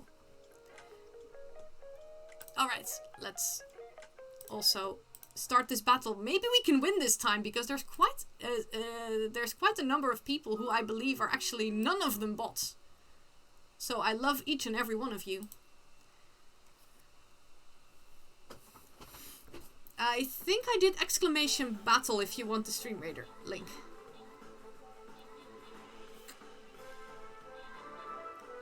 Alright, rogues, go for the switch. Switch off the darn thing. I don't know if that means it'll stay down, but we can at least hope.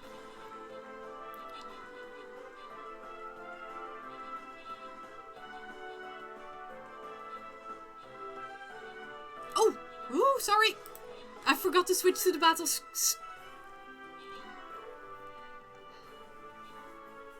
Thank you, Steven.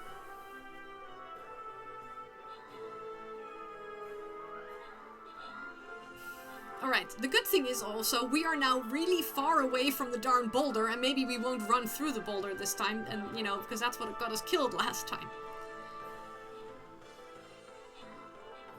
Blamo, blamo, blamo!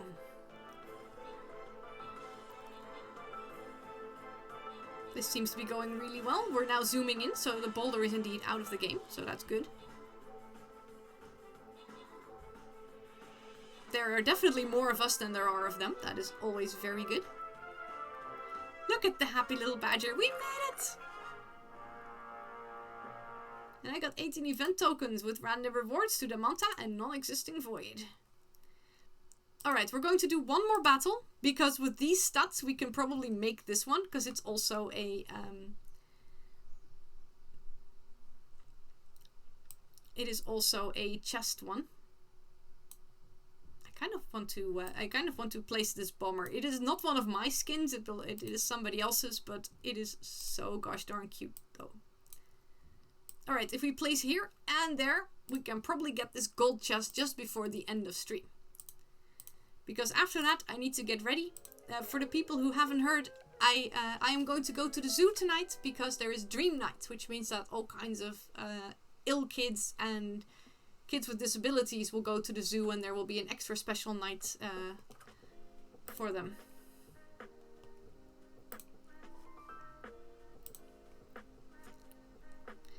So, you know, I need to prepare for that and go, your laptop is still half loading. Yeah. I guess that means that your laptop has problems with the with opening it. It is a heavier game on the on your system.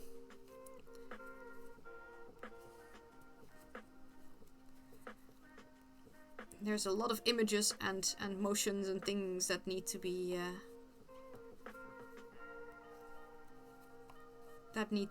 loaded. Or let's see. Oh wait, there's more of the fairy tale. After cleaning the hen house and putting the box in its place, she opens it and finds it's full of jewelry of gold, pearls and precious stones. The chest also spreads a golden glow on the walls and the ceiling, and the hen house is closer than the finest royal hall. Ooh. The stepmother then pushes her own daughter down the well. Yep. In the hope that she will bring home an even cooler coffin. Yep. The daughter gets a job on the same farm, but she does not treat the animals with the same kindness as her stepsister. They do not help her in the food mother's test. Yeah, this is basically Frau Holle.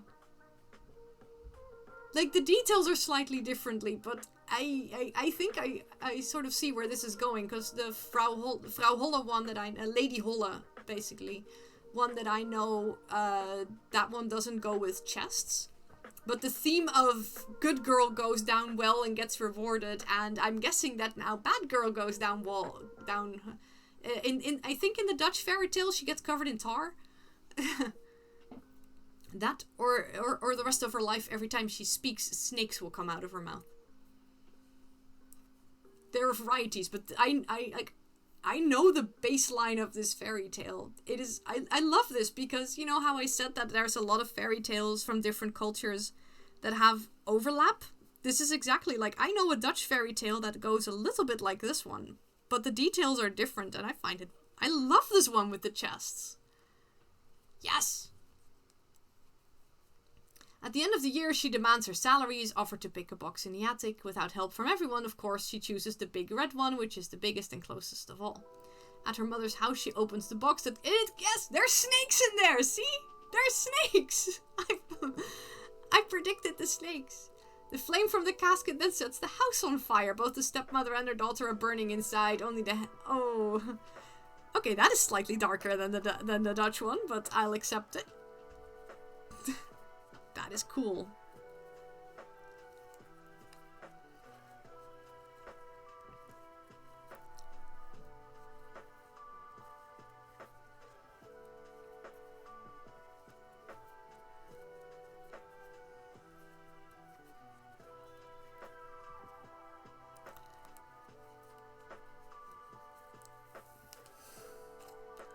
Yeah, it also indeed, Stream Raiders might also depend on the browser.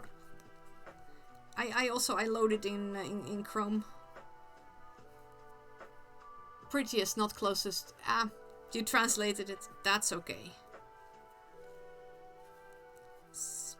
We got the gist of it. In Frau Holle, the first girl is covered. Oh yeah. No, I know two versions of the Frau Holle one.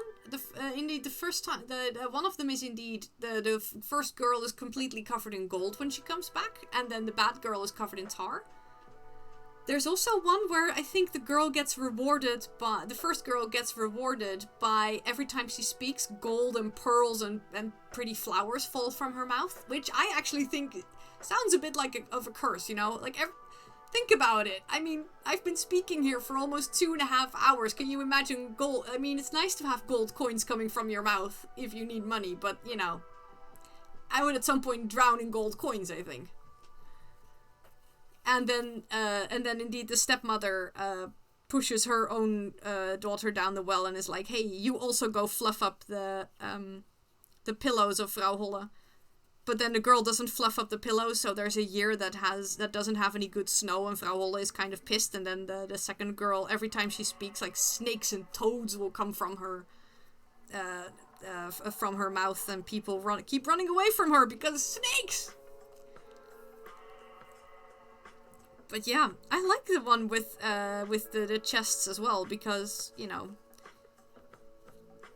it's also then, you know, she does good work, and therefore she gets help with choosing the best reward. And it's also, there's a nice lesson in there as well, that the reward that looks the prettiest is not always the prettiest reward. It reminds me of, there's this story from Greek and Roman mythology.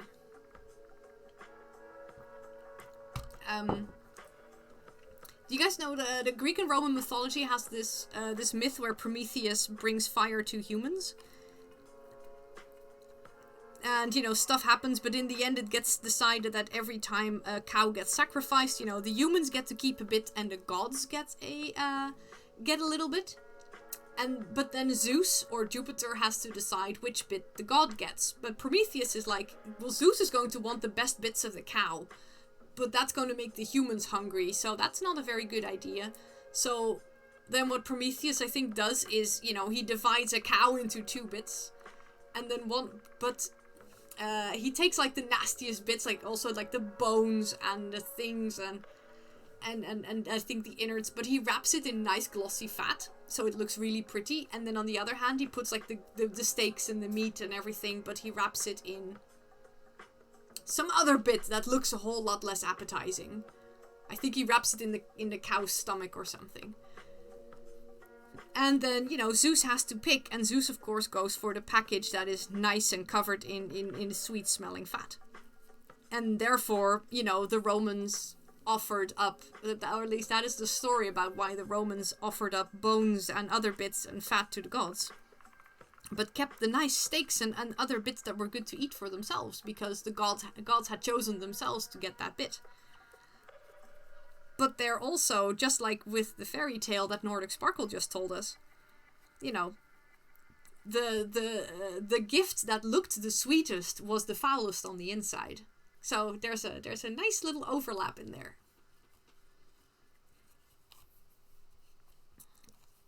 There seems to be there are themes in stories that humans have always enjoyed. Plus the stories still have, yes, the lazy girl still has a chance to take the small chest, because she knew, I think, that her sister came back with the small chest. So she could have actually made a good choice. The mean girl, yep. Yep. Very good point. The mean girl had so many chances and choices. Similarly, people are deceived on whether Medusa was cursed or blessed. Oh. I mean, she was I mean, there was an eternal life thing going on there. I mean, some people might find that a blessing.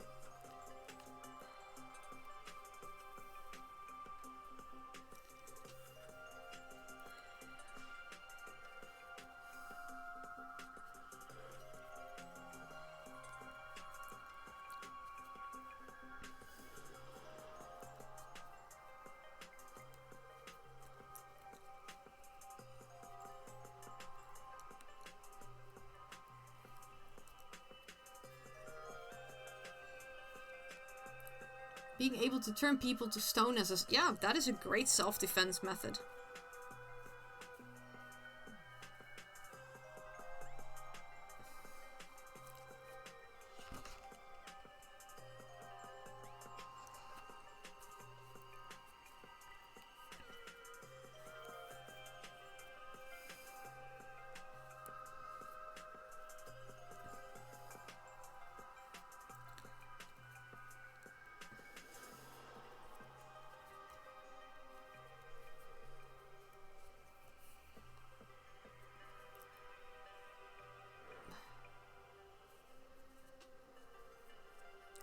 She was supposed to stay celibate, but the man we all know who wasn't Medusa, by the way. Wasn't that the Poseidon thing and not Zeus this time?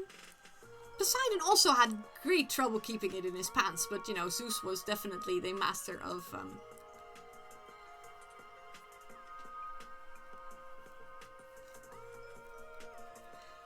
I mean, most of Greek mythology basically starts with Zeus was thinking.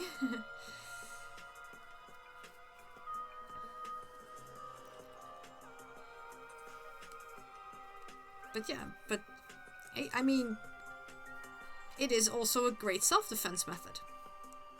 I like Medusa in the Percy Jackson books, where she is basically an artist who tries to make the most beautiful sculptures, but is also slightly cursed because a lot of her, you know, she was, you know, like she tries to make the most pretty sculptures, but then the problem is that usually half a second before she petrifies people, people realize they're getting petrified and therefore look horrified. So she's attempting to, you know, perfect the way of sneak petrifying people so they make the loveliest statues.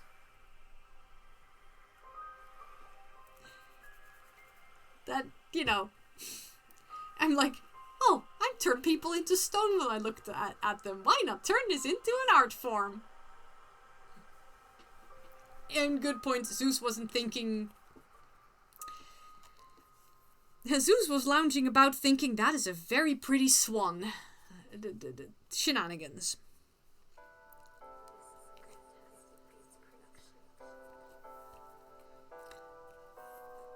But hey, sometimes it is some of the other gods.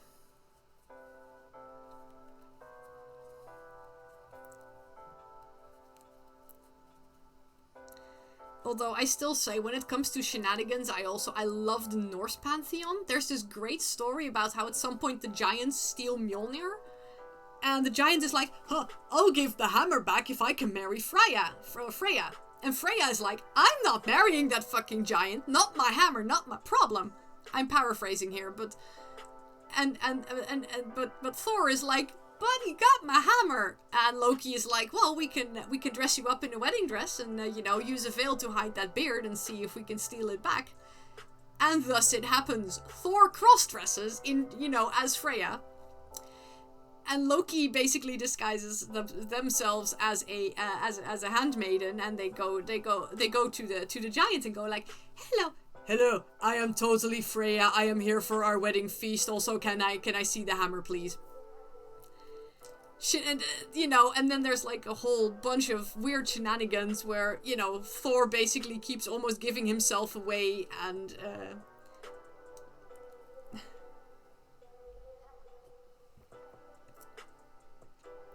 oh, in that story, Loki is referred to by feminine pronouns.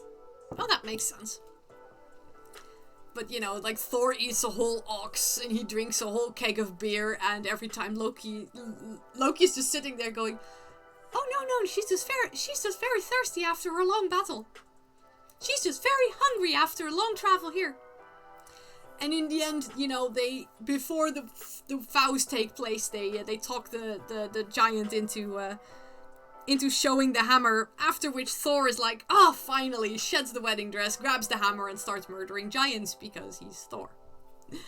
But just the fact that I don't know, that story, especially in the hands of a good storyteller, that story just cracks me up every time. It's so funny.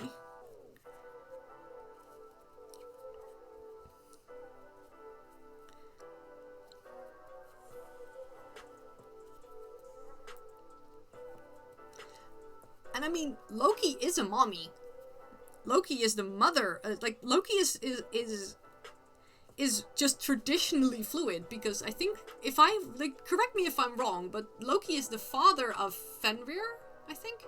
Fenris? The big wolfy thing? And I think also the father of Hel? But he is the mother of Sleipnir.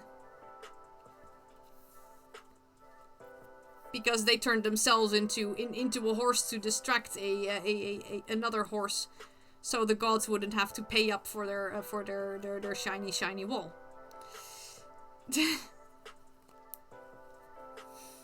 I love it how, but there are so many religions in the world that are so incredibly, serious about their gods. You know, do not disrespect our gods. Our gods are mighty and things. And then there's like the Norse and the Greek pantheon who are like, our gods, you know, go cross-dressing to get their hammer back, and our gods are just horny all the time. It's Also, they missed an important part of the story. During the girls' journey to the farm where they work, they met several animals and inanimate objects asking for simple favors. Oh, yep. The cow offers her milk for the girls to drink. In return, she only asks that they pour the leftover milk over her hooves and put the wooden bucket back in its place. The nice girl does as she's told, and the mean girl pours the milk into the mud and kicks the bucket into a river. Yep. You think the story wants to tell us, even though things might not seem important to you, it's not. Yep. That is a very good thing. I think in the Dutch story as well, there's, I think I used to have it on a cassette tape. Way to show my age, but where the girls, when they walk to Vrouw Holle's place,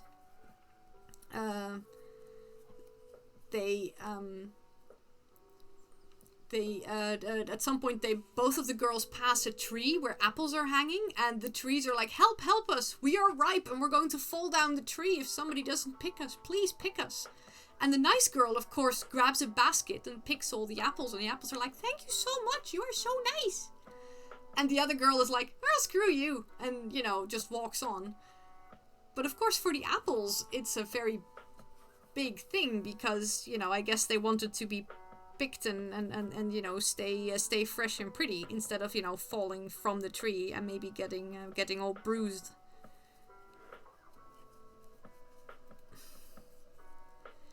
Oh yeah, that was also, there's bread that was in the oven. That's also indeed part of the story. They come across an oven and there's bread in there that goes, help, I'm done, I'm afraid I'm going to burn. And the nice girl grabs one of these things and, you know, gets the bread out of the oven and is like, here you go. And the bread is like, thank you. And indeed, the mean sister comes across the bread and comes across the bread and is like, yeah, that's that oven is really looks hot. Let's just not. But indeed, you know, it was a small gesture for the girls, but it made a great big impact on the ones that they were helping. Oh yeah, there was also, you know, you had to they had to shake the trees for the apples to come off, and then the lazy girl didn't shake hard enough. There's an oven in the Swedish story too?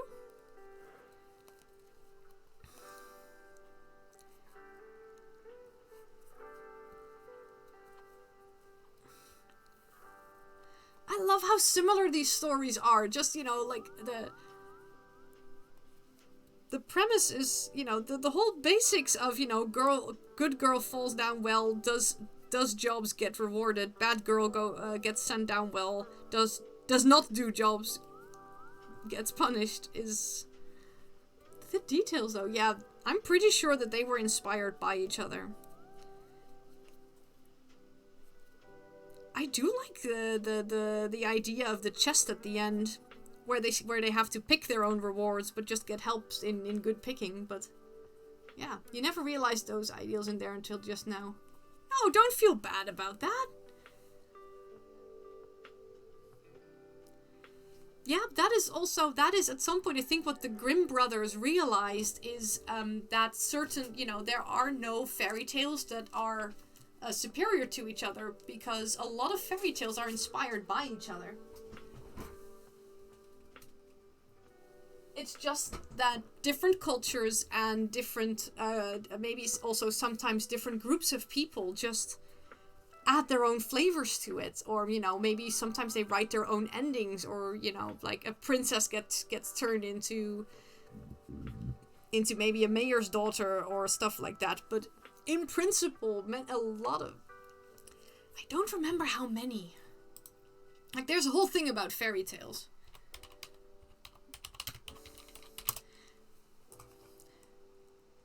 Oh yeah, there is a thing called the Arne Thompson Uther Index, the ATU index. It's a catalogue of folktale types used in folklore. How many...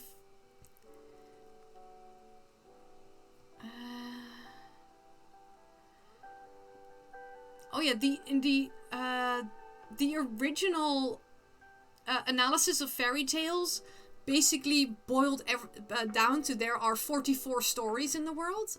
Later it was expanded to 52 tale types. And the current, apparently there is now also a catalogue with 134. Mostly based on Danish folklore, but...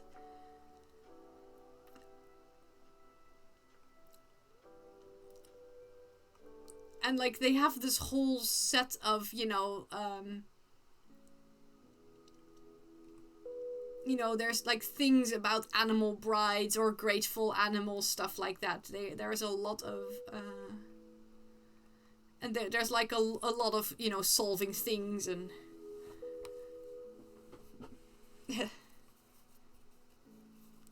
A story like Beauty and the Beast is also there are many varieties on Beauty and the Beast.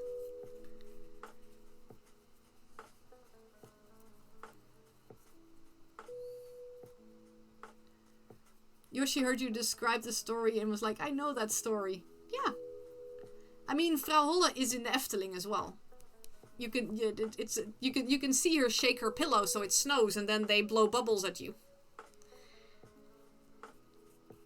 In some cultures, things are far less important than in other cultures. Yep. Yeah.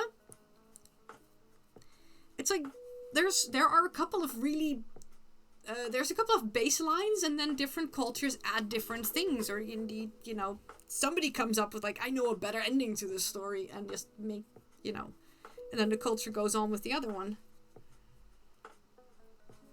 But all of them are inherently cool. Right, I'm gonna have to count where I am now. So, let's see. So this is 19, I think. Yes. 19, 20, 21, 22, 23. Are we still on track? Yes, 24, 25. Oh, I just really need to go, I need to go down to like 6 and then increase again. So, now that's doable. Yoshi doesn't like the Efteling. Oh, I love the Efteling. I haven't been in a long time, but... I love the Efteling. It's a great combination of... like, I love roller coasters, so, you know, I go there to go on, like, the Baron and you know, ride the roller coasters and then have a nice quiet walk through the fairy tale forest, but I only go down... Yeah. The big, loud and crowded, I tend to go on things like... I try to go on like Tuesdays and Thursdays when there are as few kids as possible because all the kids are at school. But I guess for a kid, they have to be at school on those days. It's just like, you know, I like the zoo sometimes a whole lot better on a random Wednesday morning because on Wednesday mornings it's nice and quiet. Because that's when all the kids are at school and all the parents are at work. And then you have like a very busy Sunday and then suddenly there's all the people. It's all super interesting to see how cultural values get adjusted for each look. Yes, exactly. Oh, Gamut Mojo, your neighbor's at the pool. That sounds like fun. Have fun at the pool. The Crane Wife is also a nice story with different versions. Yeah. X animal or X thing is actually a god is also a big trope. True. You guess somewhere that the Swedish story has its root around the late 1800s. Very possible.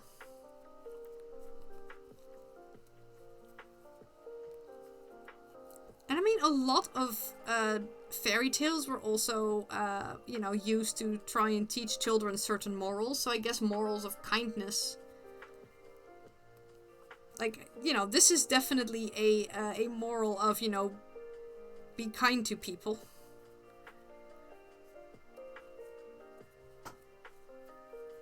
You know, be kind and listen to good advice, I guess.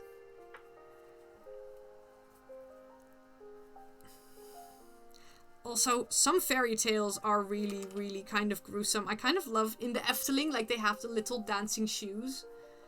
But the original of the dancing shoes, you know, like, in the Efteling version, there's a soldier with a sword and, you know, there's a girl who's cursed because she went dancing and now she cannot stop dancing because her shoes are cursed.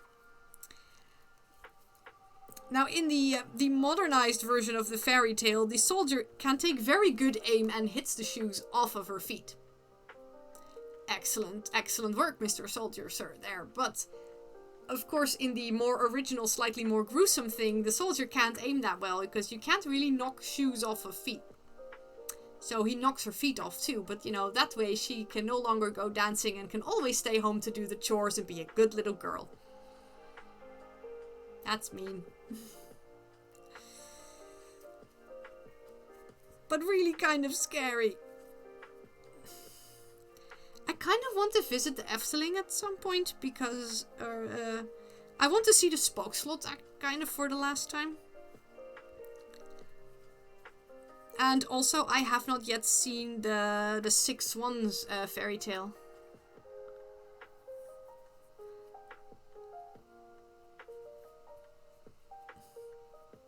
Efteling only recently did what Disney did years ago, removed the non-consensual kiss. Yeah.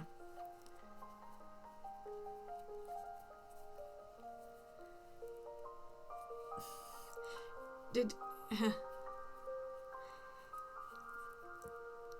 you know that there is a version of Sleeping Beauty where it's not a non-consensual kiss? But she actually, what wakes her up is that the fact that she gives birth, and I think she gives birth and the child starts sucking on one of her fingers trying to find milk, and then the child sucks the pinprick out. Don't think about this too much because that is really horrifying.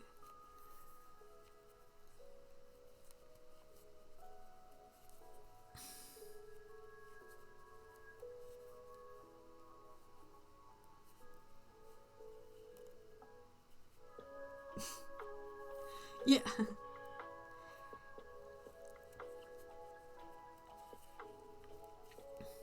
But yeah, fairy tales. How did she get pregnant? Well, when a prince finds a lovely unconscious lady and,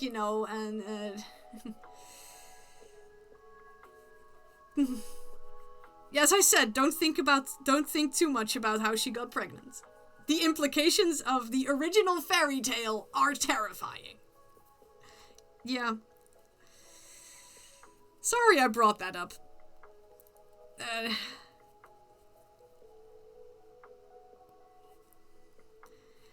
On a slightly lighter note, I had a fairy tale book where they had Sleeping Beauty Part 2.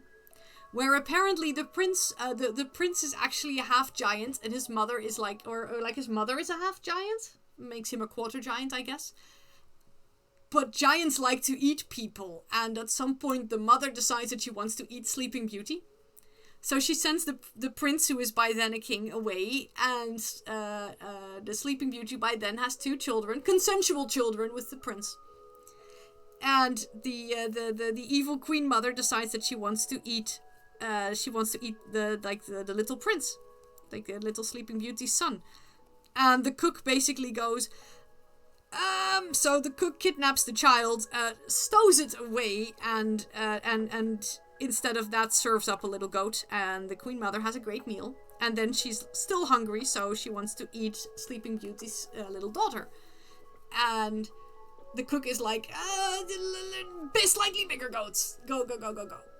And then the queen mother is like, and now I want to eat Sleeping Beauty herself. And the cook goes up to her and he's like, I'm not sure what to do. And she's like, well, if my children are dead, I have nothing left to live for. And he's like, no, I kidnapped them, don't worry.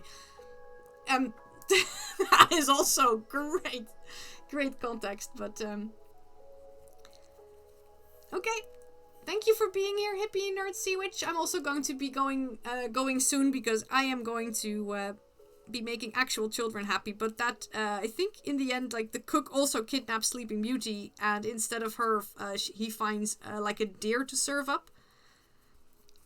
And then at some point, the evil giant queen mother is walking around going, so how am I going to explain that Sleeping Beauty and her children are gone? So she goes for a nice long walk to figure out what kind of bullshit story she's going to serve up. when she comes across the cook's house and finds Sleeping Beauty there, and she gets all angry. And she drags them back in chains to the castle and tries to execute them. But at that moment, the prince comes back and is like, Mom, what the fuck are you doing? And then she gets killed and they live happily ever after. And I'm like, that fairy tale was also very weird. Can I show some of the worryworm color alternatives? I don't have the worryworms lying around here, but are you on my Discord? Because I think I posted pictures of the worryworms on the Discord. I can also see if I can find the links. Dun, dun, dun, dun, dun.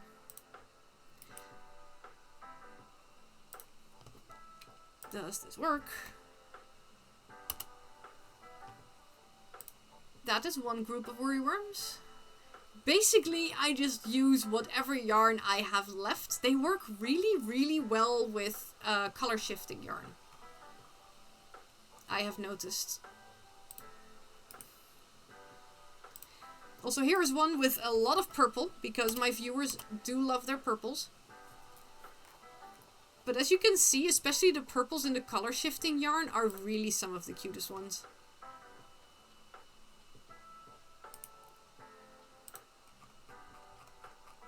Alright, so we're going to run this Stream Raider battle, and then I'm going to find somebody to raid.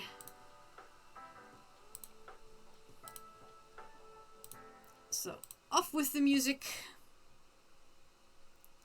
Alright, let's just make everybody here very, very fast. I think that should do it. Ooh, and a Therapet Guard redemption. Right, we'll wait with that until the battle is over. By the way, Stevel, how is Kipo? How's your cat? Is she doing a little bit better? Yes, you may suggest somebody to raid. I do prefer to raid people who are currently doing makers and crafting.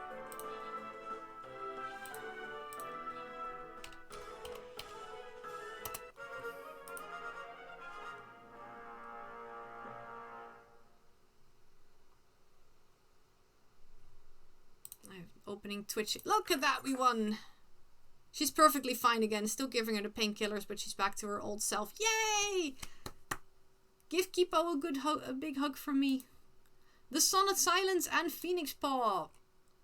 Get the bonus rewards, and that means that next stream we're going to run down here and see if we can also get a skin chest. And just have some fun. Alright, so a Therapet Guard for Stevel that says, "You're doing fine, don't give up."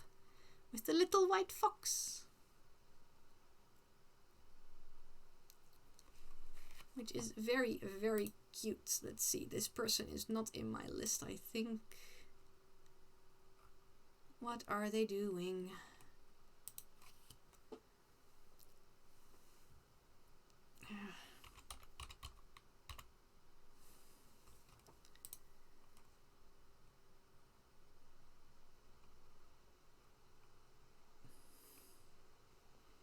Oh my, that is a person with a lot of followers.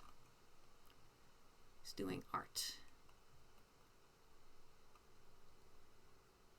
Oh wow, they've already been live for almost 9 hours. How many hours are they planning to how many hours do they usually stream? That is long. But that looks pretty cool. Hey Aestir, you have just caught me at the end of my stream. I am going to have to raid and run on this person, but yeah, let's say hi to them. That sounds like fun.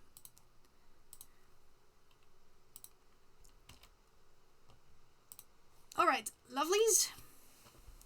If anybody wants, there are some raid calls. This one is for if you are a regular viewer, and this one is for if you are a sub. Hey, I'm always up for suggestions, but you know, I also am gonna have to raid and dash, so I can't stay very long. Oh, very, very sparkly shirt. I now sparkle all over, I think. Oh well, this is how it goes. So, thank you everyone who was here. Special thanks to Mare for cheering biddies. Thank you so much. Thank you to everyone who chatted. Thank you to everyone who lurked. And see you guys all next time. I'll be live again on Sunday. And we will today be booped out by the little bright turtle, who is very proud of every single one of you. Boop! So that is a very tiny rainbow boop for good luck for everyone. Thank you so much for being here, and I will see you next time. And remember, self-care is very, very sexy, and I love you.